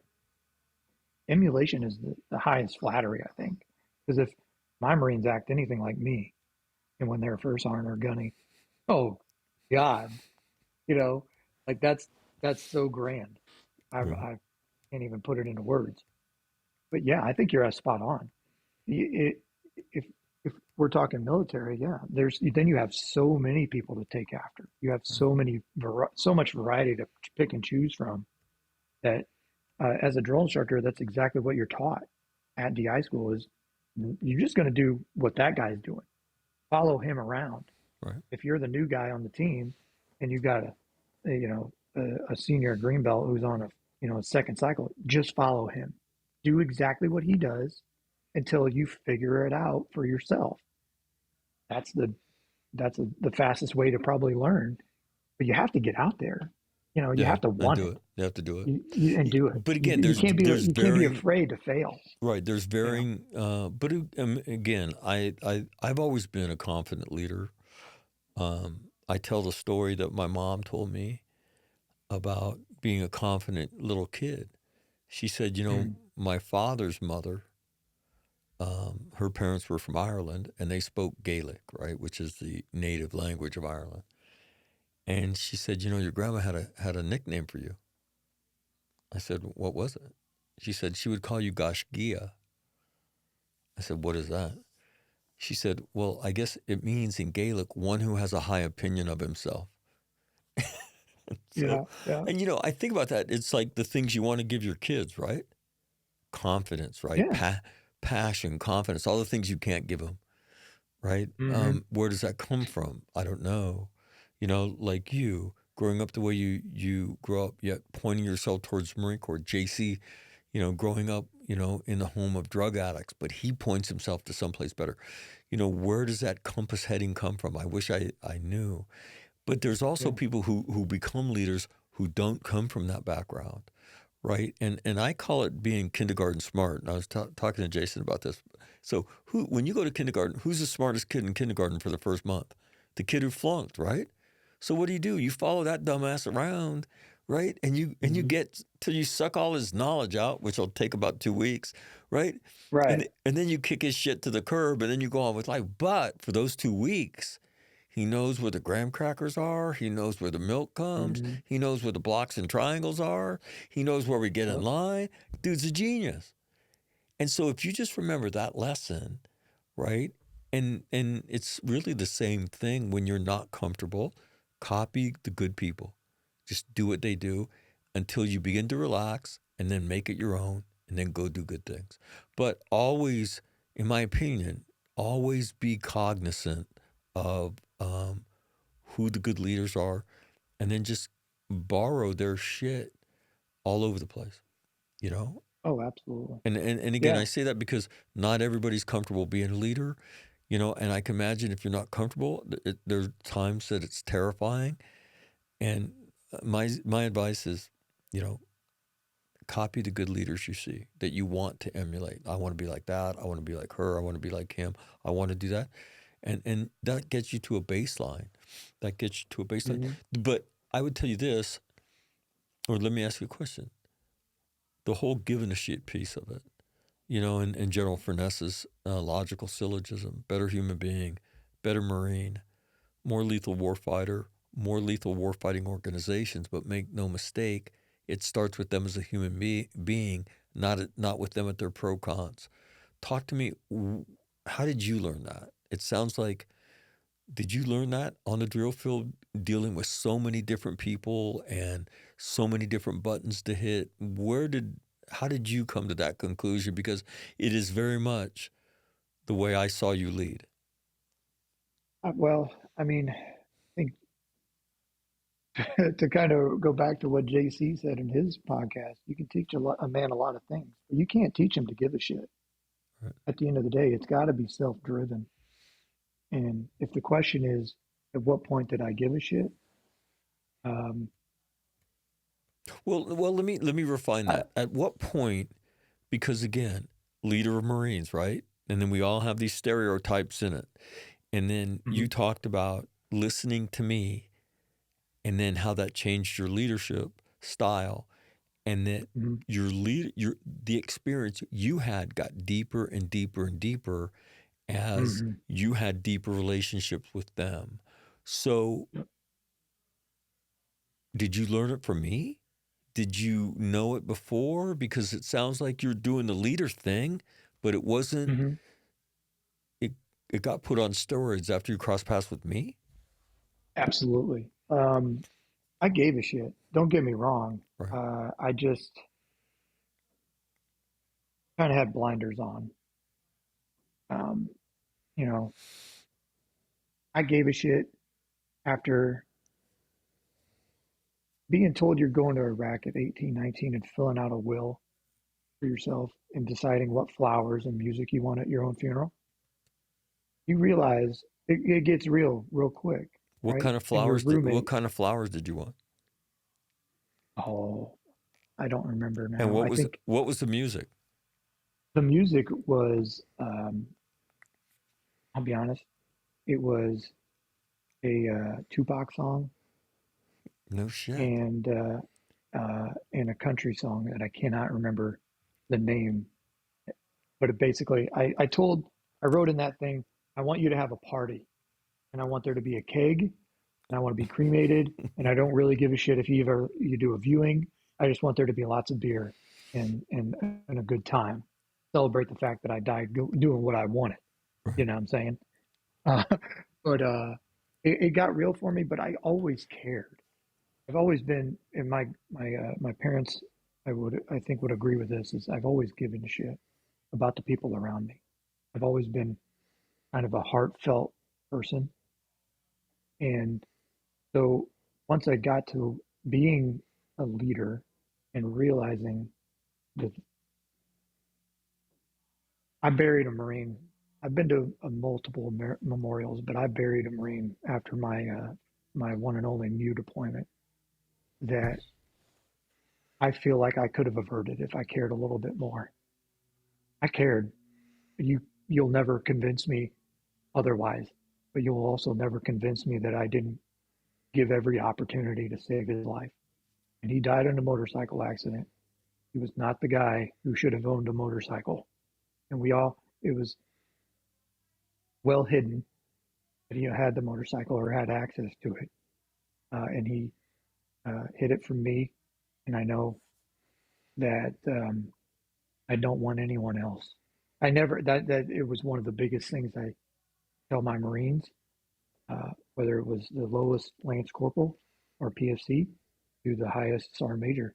I never want you to hand a woman a flag for her son.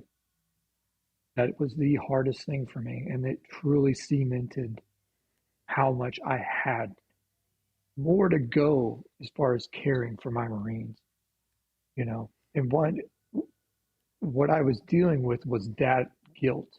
When you came into my life, I was dealing with that guilt, and I didn't talk about it. I talked about the event, talked about not wanting anyone else to go through that type of a thing. We're in a peacetime Marine Corps, and I'm still doing the flag ceremony, and I'm still taking my brother, my little fucking brother, to his fucking family because I failed him as a leader. That cemented how much more I had to give in caring for But you know what, Marines. but see, to me, Jason, somebody's got to teach us, because I wish I could go back, and I've always, like you, I've given a fuck, right? And my Marines will reach out to me. In fact, I was just on Fox News, and from when I was a second lieutenant, my Marines still, they still fuck with me, right? Like, Right. Hey, Lieutenant Mac, I don't remember any of the fucking other platoon commanders, but I remember your ass, and I just saw you on Fox TV. What the fuck, right? And so we're still connected. But I wish I could go back and do it again, because I know how to be such a better leader now, because I know how to lead in the valley of the shadow of death. I didn't know how to do that before because nobody taught me. And I kept a respectful should I do that? Can I talk about that? And so the tools that I've learned, and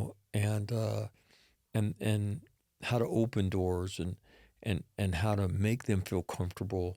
I wish I could do it again. I've given 2 flags in my life.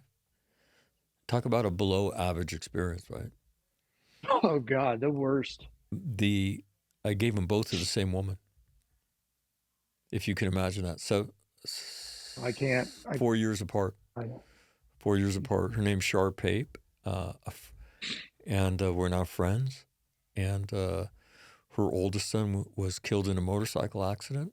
He was on terminal leave in May of 2005. I met him in Ramadi in 2004 because we're from the same hometown. Mm-hmm. And so I became friends with her family. The youngest son joins the Marine Corps that summer, and he follows in his brother's steps into 1st Recon, and he's killed in a parachute accident, transitioning into 1st Force Reconnaissance Company at Pendleton. And had to give her a second flag. And talk about shitty experiences, right? And so, but my thought, other than getting lost in what you said, is that nobody taught me how to lead in the valley of the shadow of death. I knew how to be a lieutenant. I knew how to be an officer. I knew how to counsel. I gave a shit about my Marines. But I think this is a different skill set, right? Because we were around an awful lot of leaders. I don't recall anybody talking to me about how much trauma came in the Marine Corps. And I, like you have Marines and they're really quiet until they drink. And then you hear the stories about them out in town, like, holy shit, sir, Corporal Turner lost his fucking mind, man. And then he's screaming about his dad, and and then it all goes away, right? Because you're not comfortable going into that space. I wasn't. And so, but now I am.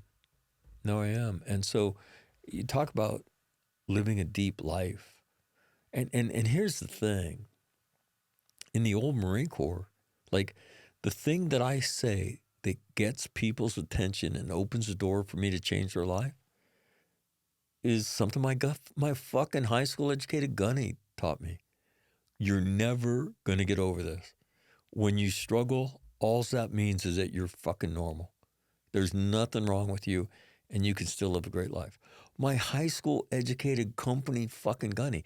And I thought about that because before we had mental health people in the Marine Corps, who were the mental health people?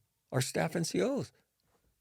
The officers weren't doing it. They were the only people who did it. And I thank God that's the oral tradition that was passed to me through my gunny.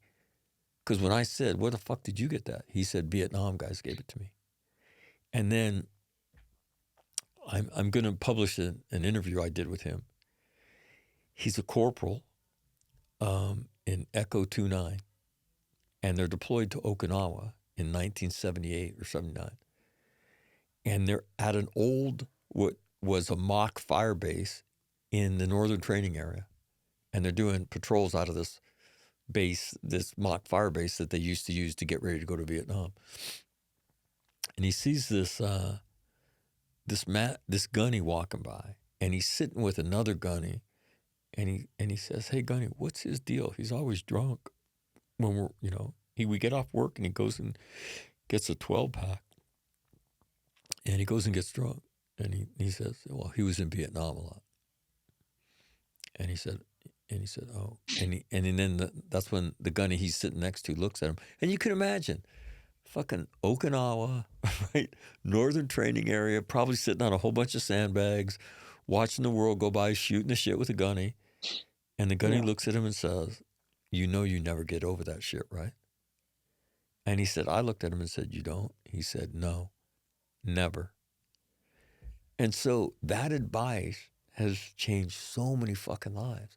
But until somebody teaches you how to do it, it's a place we don't go, right? I didn't know how to go Right. No. And it, from that generation to my generation, it only got worse. You just don't talk about this shit. Go out with the boys and drink a couple beers to celebrate your brother who died in combat, but you don't talk about it, about how that affected you. You talk about the good shit, right? Oh, old, Johnny, you remember how he used to do X, Y, Z. You'll talk about the good times, but then it's back to work. We don't talk about it. Well, and let And it's let me hard. ask you about now. So for people that lead today, now we're more prone to isolation because of all the digital devices. Every trend line you see in terms of young people in the United States, they have fewer friends, they have less sex, they live with their parents longer, right? Yep. And so, and this tendency to isolate through gaming, right? I just put on my headset and I get on and I do my gaming thing. I'll chit chat, blah blah blah, Hmm. but I don't interact with people. Um, are young people today so much different, or is the great common denominator still if you give a fuck, right? If you talk about your shit and get them to open, everything comes from that. And that, maybe the cosmetics are different, and maybe they are more prone to isolate. But it's not hard to solve. In my opinion, people ask me how I do it. I say, well, the first thing I do is what I've always done. Hey man, what the fuck's going on? How you doing? Yeah. Like you said, just be Mac, be a fucking it's dude. that simple though. It's a be a good dude and just you. You're absolutely right. So it Right. doesn't We are matter. It so doesn't matter. Gen disconnected. X, Gen Z, Gen Y, baby boomers, anything. Because that's what I say. It People doesn't. ask me, well, how do you communicate across the generational lines? I said, I don't You. recognize them. I just say, what the fuck's I. going on, man? Yeah. People just want to be heard. They honestly. You want to know? I think what the hardest part about the new generation is that we don't understand what they're saying because we're too busy telling or talking to shut up and listen. You answer, you ask them that question. Hey man, what the fuck's going on? Are you listening and hearing what they're saying, or are you just waiting for them to shut up so you can say something? How many staff NCOs did you meet? Go, hey, Marines, how's it going? All right, good. Go out there, PM the trucks, do X, Y, Z. They gave you a false personal preference. You didn't even know it because you're too busy thinking about what you need done. But I think every human being just wants to be heard and understood. It, I get a kid in my office. I'm reading him his rights, and I'm going to tell him, "What do you want to talk about? Before you talk to me, I want you to go to legal.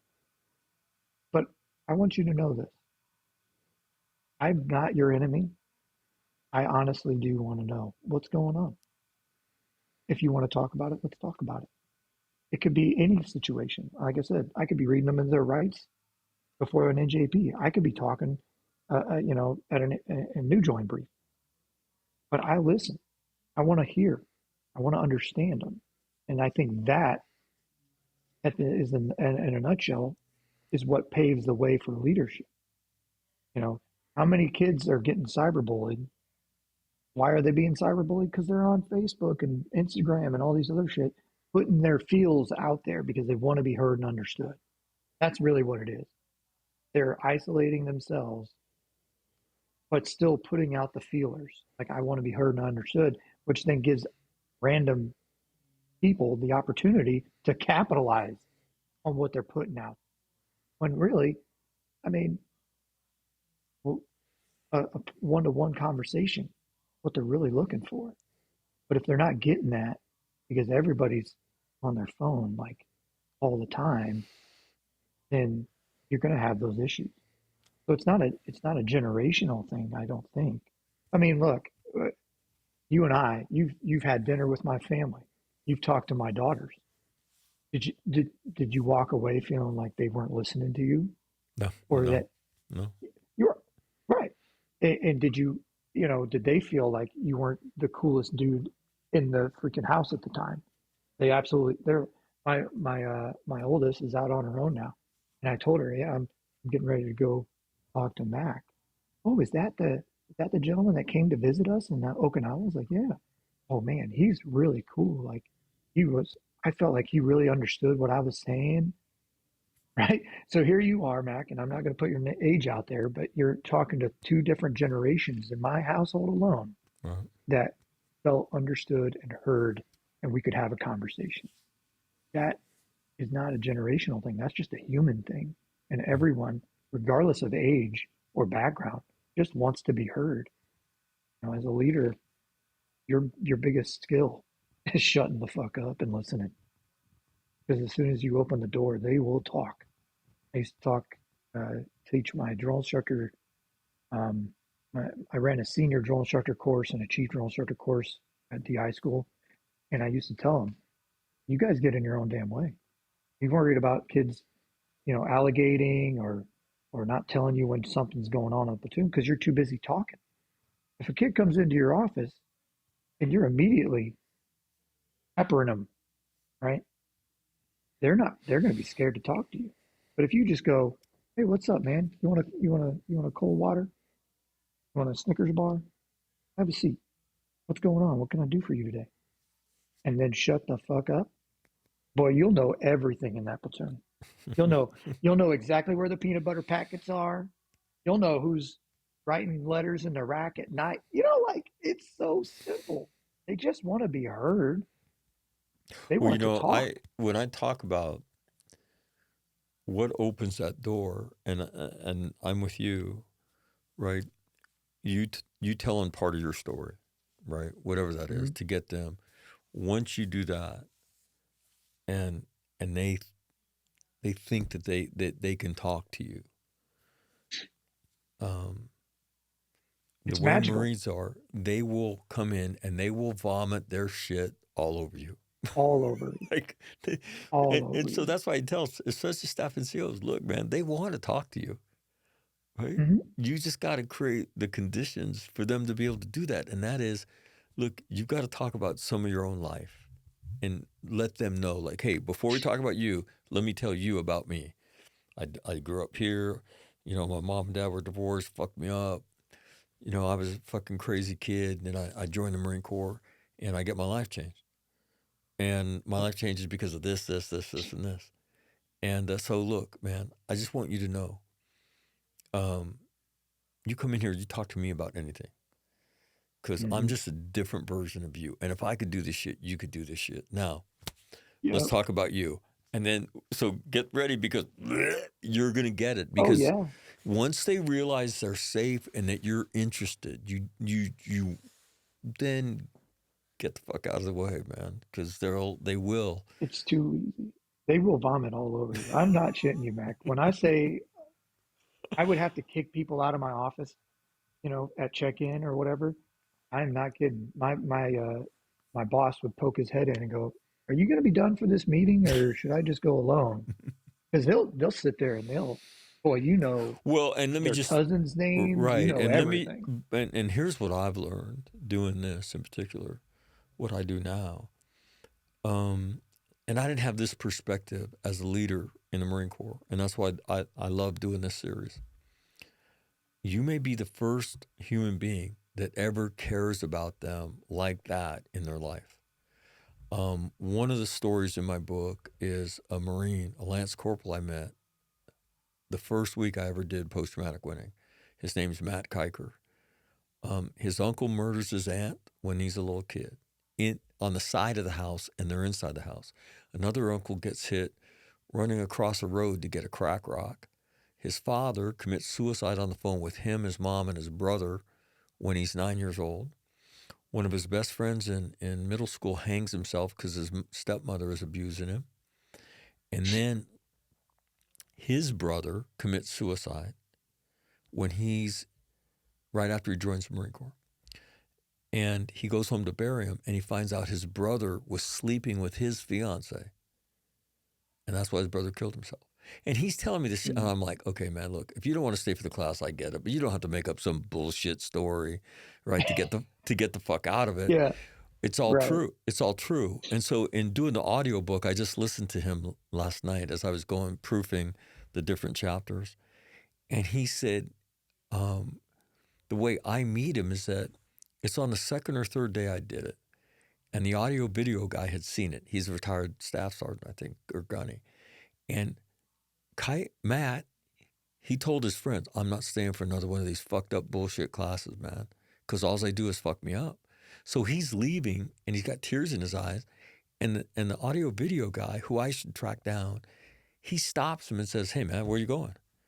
Are you okay? And he says, yeah. I said, I'm leaving. I'm not staying for this. And the guy says, hey, he's a civilian. He says, stay right here. I'll be right back. And he comes and gets me. He said, you need to talk to this Marine. And I walk over. I said, hey, Marine, what's going on? And he says, are you giving the class? And I said, yeah. He said, well, I'm not going to stay for it. And he said, and I'm not trying to be disrespectful. He said, but these classes, they fuck me up. I've had too much of this shit in my life. And I said, let's get out of here. And so in the story that he writes in the book, we go into this coffee kiosk at Camp Johnson at the Staff NCO Academy, right? They have this little wannabe Starbucks place in there, right? So he sits down, and I'm pulling a chair up, and he looks at me and he says, does it ever stop hurting? And I said, no, never. He said, the only reason I stayed and spoke to you is because you're the first motherfucker that looked me in the face and told me the truth. So now he and I are sitting there talking, and General Furness comes in because he wants to hang out with me and fuck off before he introduces me, right? Because we're buddies, battle buddies times 3. Well, he walks in and he says, hey, and then Matt Kiker and I both look at him, and he sees the look on our faces, and he goes, hey. Well, so in the story that Matt writes, he said, 8 minutes ago, I was walking out of this auditorium, headed back to my room. Now I'm sitting with the commanding general of the 2nd Marine Division and his best friend, and they're up in my shit. He said, General Furness brought me onto his staff, but he just invented a job so he could help me.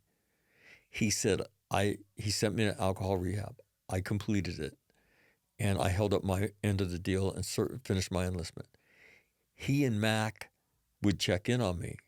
And then he said, hell, they still do that. And then he said this, and this is my point. I had never had men like that care about me and my life. And there was no way that I would ever disappoint those guys. And so that could be you. And that's what I'm saying is that, we look at it from our perspective, but if you look at it from their perspective, I joined to meet you, right? And now I've crossed paths with one of you, and you truly do give a fuck about me. And I've never really had too many people in my life care about me like you are. That whole thing, like, you come into my office and you say, yeah, the mental health stuff's not helping. This is the third therapist I've told my story to, in 6 months, and it sucks. Okay, let me call the senior chief. Senior chief says, send him over. And I say, no, fuck that. I'll bring him over. So now you and I, we're walking over there. He or she has never had people like that in their lives. And this is the great opportunity when we talk about leading in the valley of the shadow of death. But again, somebody's got to teach you, because I would tell you that you and I are very similar in that I went most of my career, I tried hard, but I stayed in my lane, right? My officer lane. Yeah. I didn't get too involved in their personal business. And if I would have just known more to ask more questions about those things and had a few more tools, I look back, I could have done a lot more good than I did. And I wish I could do it again, to do that. Because they're worth every bit. There is nobody more Absolutely. courageous, right? There is nobody more selfless than the Marines that you meet, because they'll die. They'll go out, they believe in it. They'll die for it. And so I wish I could do it all over again. There was so many times where I was like, it was that hindsight's 2020. Now, and hitting 20 years and looking back over it, Marines aren't different. They're the same.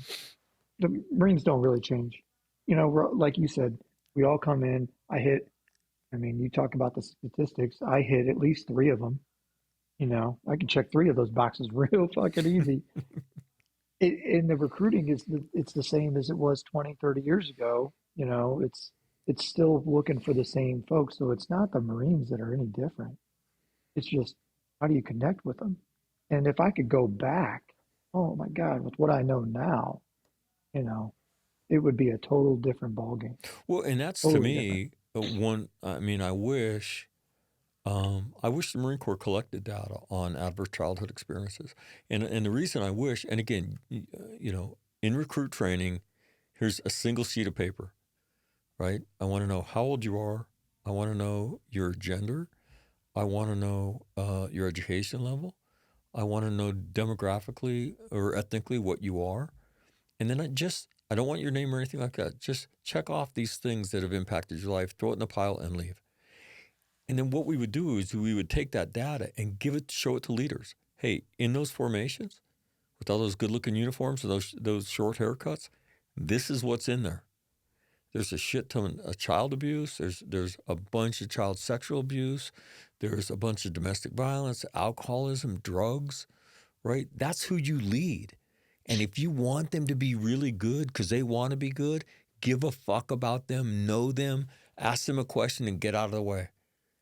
Because if you'll love them, they'll die for you. Think about that. I'm gonna open a Pandora's box for you. We already do that. We already take that information at recruit training. One of the first things I did as a senior drill instructor was sit down and hand out questionnaires. They weren't as in-depth as what I would have made them now, right? But it's exactly what you're talking about. Tell me about your family. Tell me about where you grew up. Tell me about your life. And yeah, it's a little demographic. Well, I could walk up and have a conversation. I remember one specifically.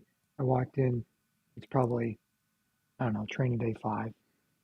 I walk in and the recruit snaps to attention, screws up the report as normal, right? But I stop and I go, hey man, what's your name again? Johnson. I don't remember. Johnson, how is a 17-year-old kid already got certifications in IT and dating an Australian chick? Like, tell me how that works. And you could see his head explode, like, oh God, he actually read that. So we're kind of already doing that, but we aren't doing it as a standard operating procedure. No, right? and again, my That's point the is problem. that It's a good idea that just gets bottlenecked in one what right. do they call that in planning? Silo, So you one know, silo, I can't yeah. remember. No, but Yeah. again, like any toy, right? It comes with directions around its throat, right? And so to me, that's what this is. Look, just understand as leaders what you have to understand. And I didn't Hmm. really understand this, Jason, until I started really doing my podcast in 2016. And then the day that Neller says to me, well, Mac, you have to understand 80 to 90% of our suicide, they've never even deployed, let alone left the country. And man, Yeah. my fucking head almost, what? Wait a minute. Yeah. And again, asshole Marine shit. They don't fucking rate to kill themselves. What the fuck is that about? And Yep. then Yeah. and then what you realize is, yeah, that guy, he committed suicide. Well, I mean, why? Like, well, he was in Iraq. Well, what did he do? Well, he was a motor T guy at Al Assad. Well, fuck, he's safer at Al Assad than he was in Los Angeles. So Right. so he don't rate to kill himself. Like what the? Well, then you come to find out, oh, he was raped by his uncle when he was 7. Hmm. Oh, fuck. So his uncle destroys his infrastructure as a human being, and he never recovers. And yeah, he was in Iraq, but that's not what killed him. I mean, come on. Yep. But you don't know this, right? You don't know this, and so I learned all this stuff listening to the stories that people told to me over and over and over again. And my point to leaders is that, man, you want to have some deep ass experiences, right? Help transform those lives of those just Mhm. awesome young American people. And you see them every day. But most of the time, we don't know shit about them because they're Yep. not going to go there with them. And the key for them, I remember General Furness calling me the week after we wrapped it up, like the first time I did it. So I think I was at Lejeune for a week. And he calls me the next week. He goes, dude, you blew this place up. And I said, what do you mean? He said, like, I'm the commanding general, right? Everybody avoids me. I said, yeah. Hmm. He said, not anymore. I can't get through my workout at the gym. I can't get through the gas stations. I can't go into Hmm. the little 7-Eleven type PX. I can't go to the big PX. And if I go get my hair cut, I'm standing there talking for 2 hours. He Hmm. said, because of that class. And I said, well, um, I know the class is powerful, and I'm sure it's part of it. But what you did when you stood up and you spoke about your family, right, and you talked about Elizabeth and the number of Marines you had killed, you stopped being the marble, like fake general that they can't relate to. You're a Hmm. no shit human being. Can you imagine being somebody in a family that has somebody with a developmental disability? They looked at you and said, what? He's just like me, Yep. just like my family. And that's why, so what Jake did, and wherever I go, I mean, you did it in Okinawa, right? I mean, Hmm. that's really what gets you access to them. And then once you're not afraid to be yourself and talk about your own life, and I'll have people that come up to me and they'll say, I don't have any of that. I grew up pretty middle class. I haven't. I said, then tell them that. Tell them that. Hey, look, man, I wish I could sit here and tell you that I've lived a fucked up life, but my life's been pretty good. But here's what I want Yep. you to know. I'm here for you. Because you know what they respect more than anything else? Honesty. Oh, 100%. If, Honestly. if you're And Mac, honest with I don't them, think you, go yeah. ahead. No, I was just going to say on that, like, you, I don't know if you really thought about this, but as a Marine who was a drill instructor specifically, where you were taught if the senior is yelling, guess what you're doing, Greenbelt? You're running and yelling louder, right? I see that at work all the time in the Marine Corps, right? If the first sergeant's hard, then guess what the staff sergeant and the gunny got to be? They got to keep things in line before first sergeant comes down on them. What you're doing is almost the opposite, right? Because when you're talking about Major General Furness being approached, what I'm thinking about is if they're approaching a general, can you imagine who else what that makes everyone below that general now have to do, they have, like the general and the sergeant major are up there talking about their shit. What is your problem, platoon sergeant? Why are you not talking about your shit? It, I think what you've started, and we talked about it a little bit earlier, was like, I wish I could go back. Well, guess what? You don't have to, in my opinion, because I see that as a snowball effect. Yeah. If they're comfortable coming up to a general and talking about their stuff or prying, asking questions, guess what? Most likely that company commander, that first sergeant, that company guns, that staff sergeant at the platoon, that platoon commander, they're obligated now to start talking and being real. And if they aren't, then they don't need to be in the leadership role, in my opinion, but they're going to weed themselves out pretty freaking quick.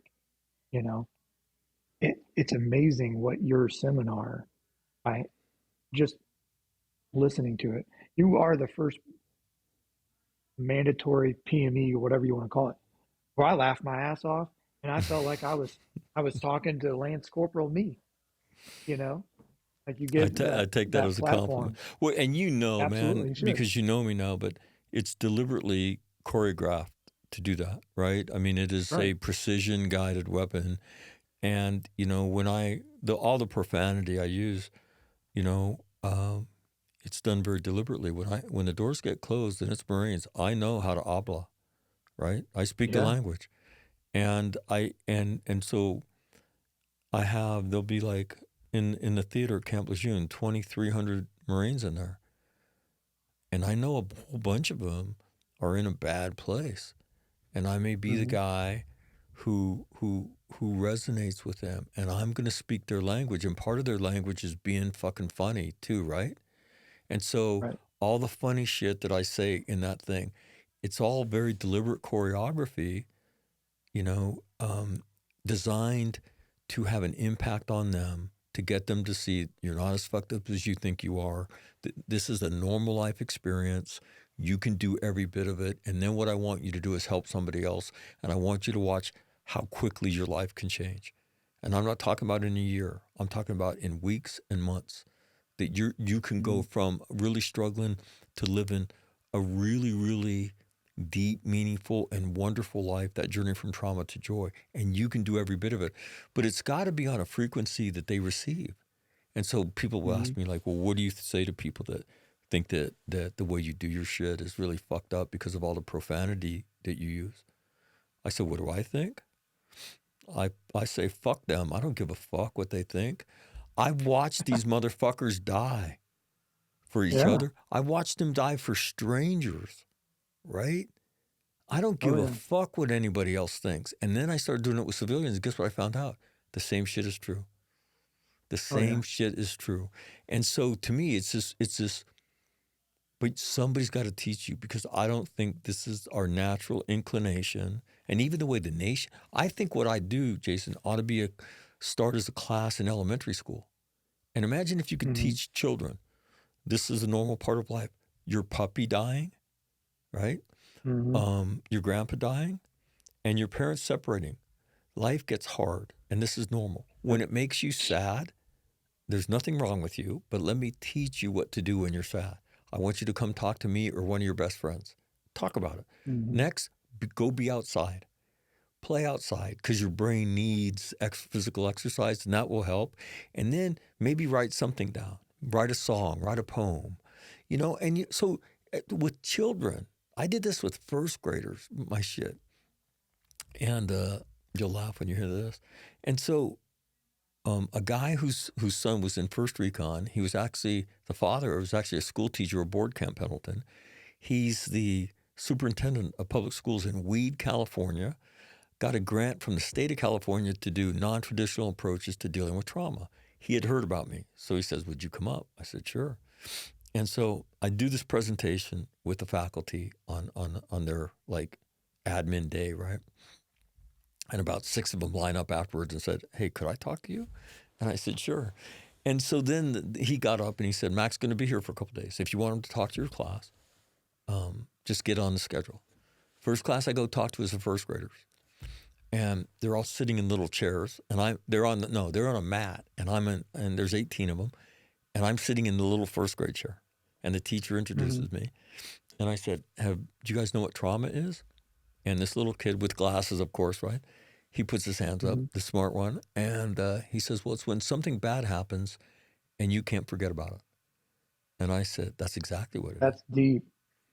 And I said, That's deep. "Do any of you have any of you been through traumatic experience?" And he put his hand up, and a little girl put her hand up. I said, "Keep your hand up." How many of you have lost a puppy or a kitten or a pet? Now all these faces get really sad. I said, "Don't cry, don't cry. Put your hand up." Right? How many of you have parents that don't live together? I said, "And if this is the second one, put both your hands up." Now a whole bunch of hands go up, right? How many of you have had somebody in your family die? More hands go up. Now, everybody's got one hand. 2/3 of the class has two hands up. I said, "How old are you?" They said, "We're 6." And I said, "Okay, put your hands down." And so I teach them, like, "Okay, now I want you to know there's nothing wrong with you. Here's what you do." At the end of the class, I finish. I look at the teacher, and she's wiping tears out of her eyes. I said, "Are you okay?"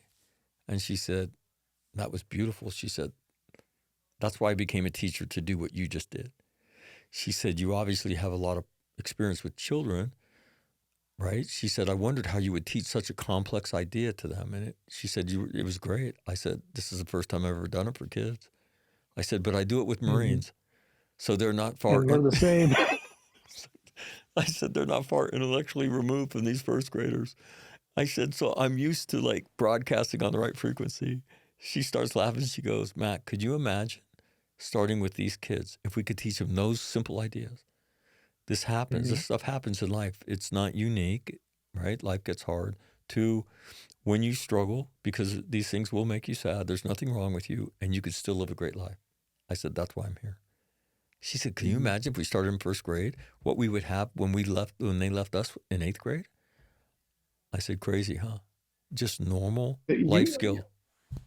Could you imagine how much easier Different." high school would be for those teachers if those kids learned that stuff and the teachers reiterated it really or taught it at that first, second grade? Oh my God. High school would have been a lot better for me, at least, you know, having somebody say that stuff. Well, But and it's interesting because teachers that will go through my stuff and learn it, they're like, "I have nothing but opportunities all day to do this as a teacher and as a coach." I said, "Yeah, you're leaders." But, and yeah, again, this is not instead of all the mental health folks and everything that they do. This is in addition to. Leaders have a role to play in this, right? And if you look at the trend lines, whether it's in the Marine Corps or in the civilian world, we spend more money on mental health, and all we do is get more suicide. And my point is, the people that are with them every day need to make a connection with them, and they need to give a shit, and that is going to go a long way to helping those numbers turn around. And we can, I was talking to about a month ago, and I told him, I said, "Jake, I think we could probably put an end to 90% of the suicide in the Marine Corps. I know because I've seen it. Second Ma did it." And he said to me, "I think the number's higher."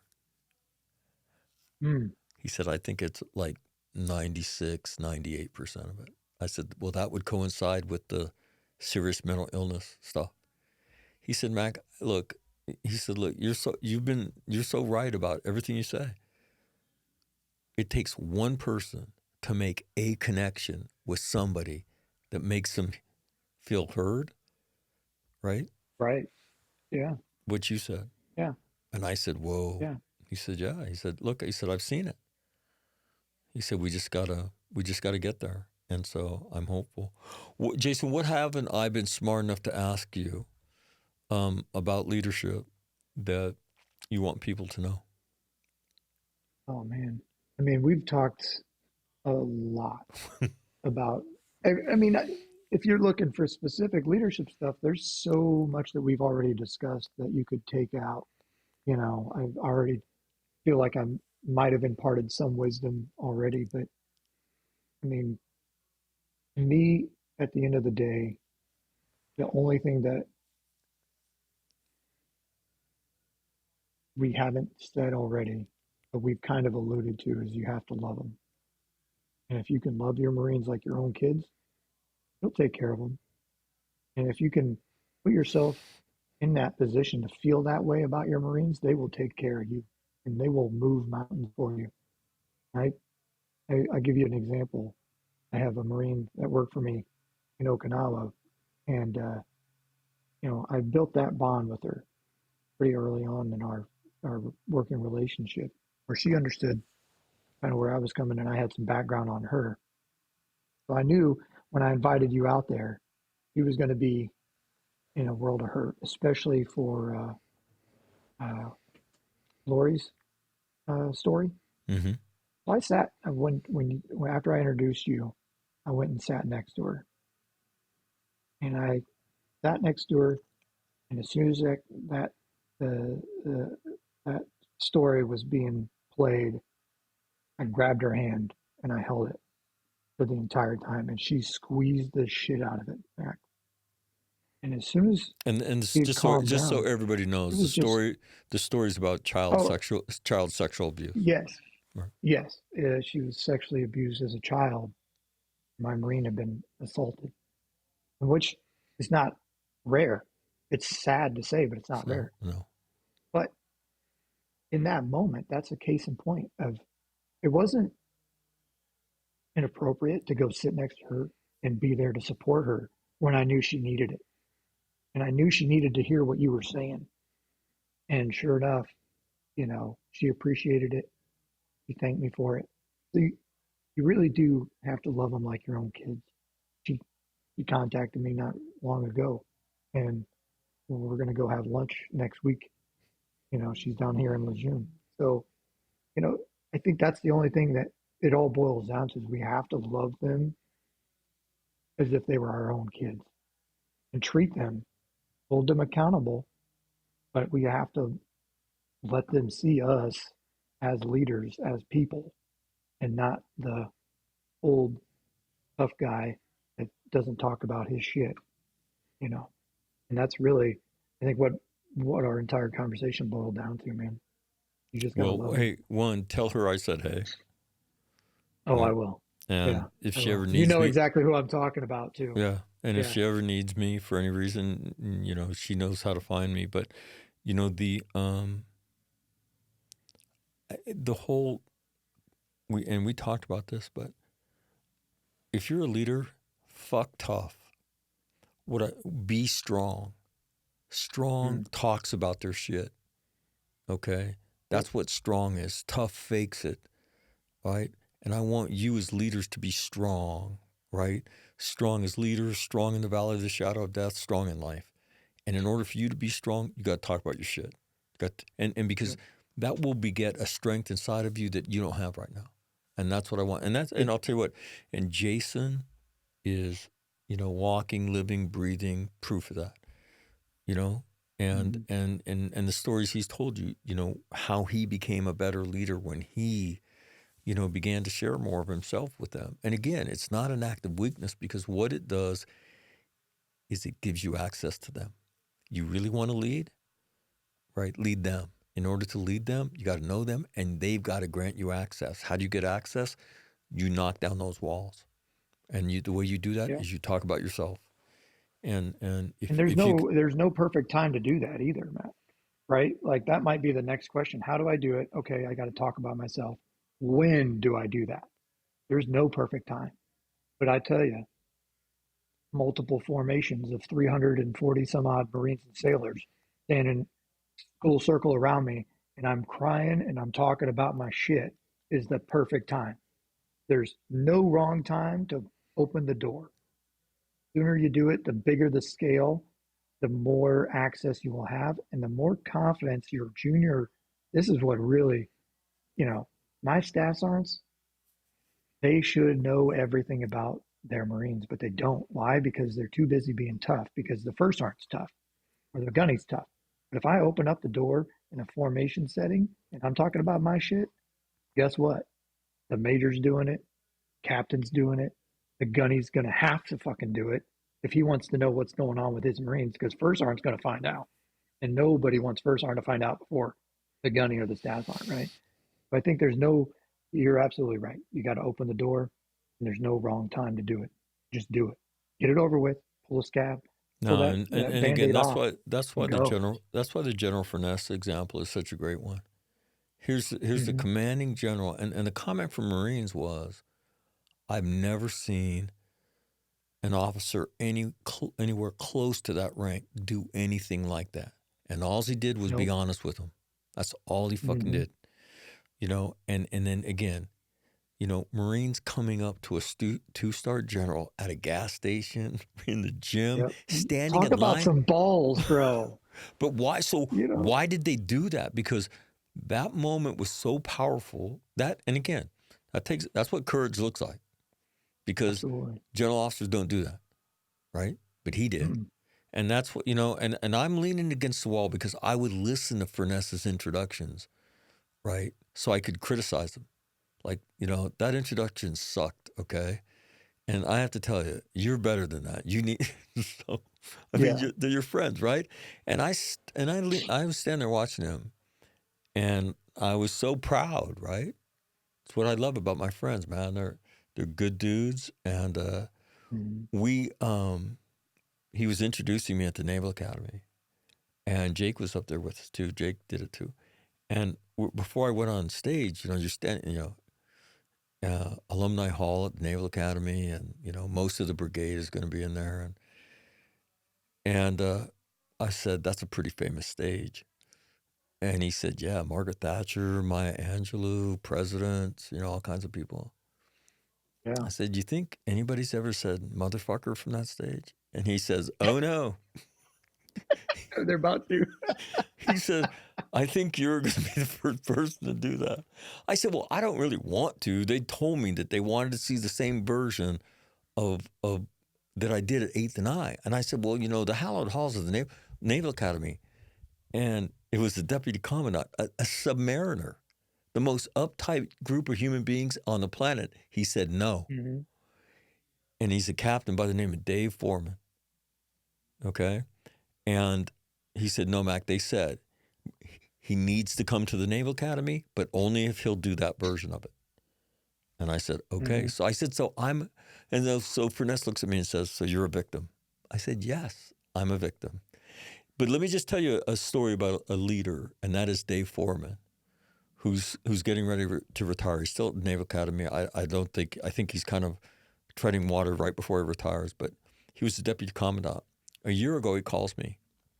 He goes, hey, Mac, I want to bring you back. So if there's a place I don't think I will ever speak a second time, it is the United States Naval Academy, right? Right. Once I've done my thing, they'll be like, okay, that was enough of that asshole, right? Right, yeah. But the midshipman loved it, right? So he calls me and he says, hey, you need to come.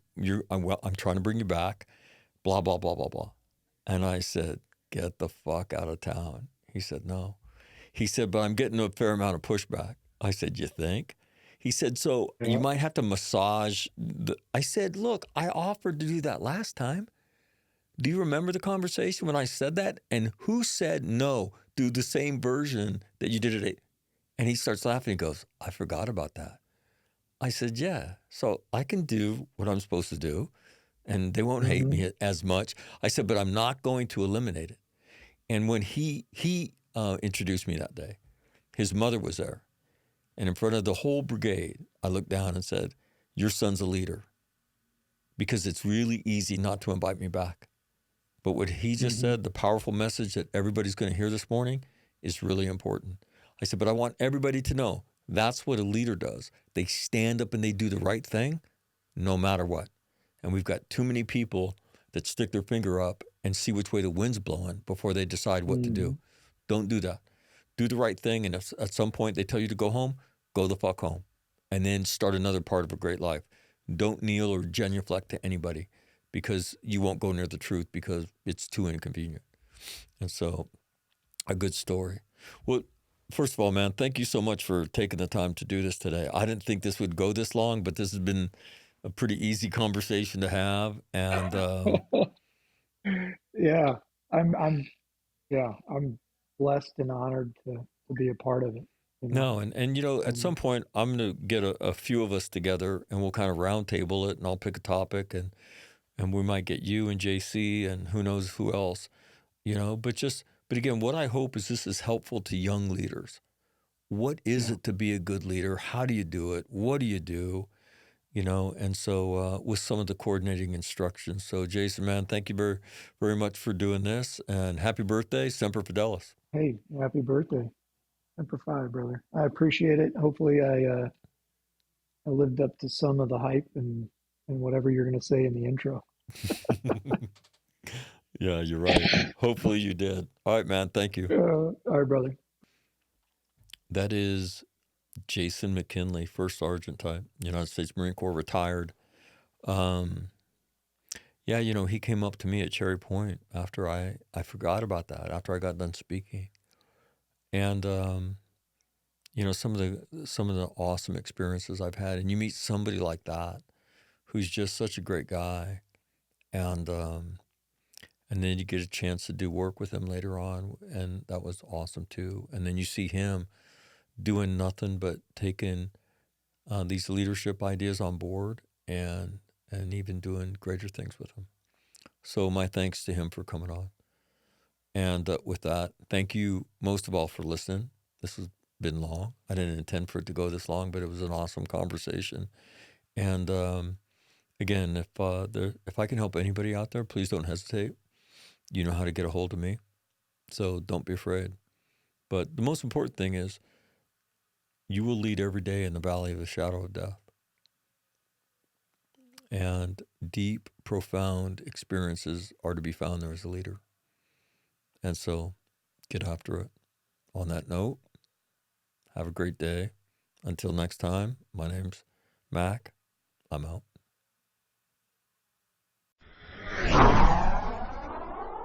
Hi, this is Mike McNamara, and you're listening to All Marine Radio on your home for it, the one and only All Warrior Radio Network.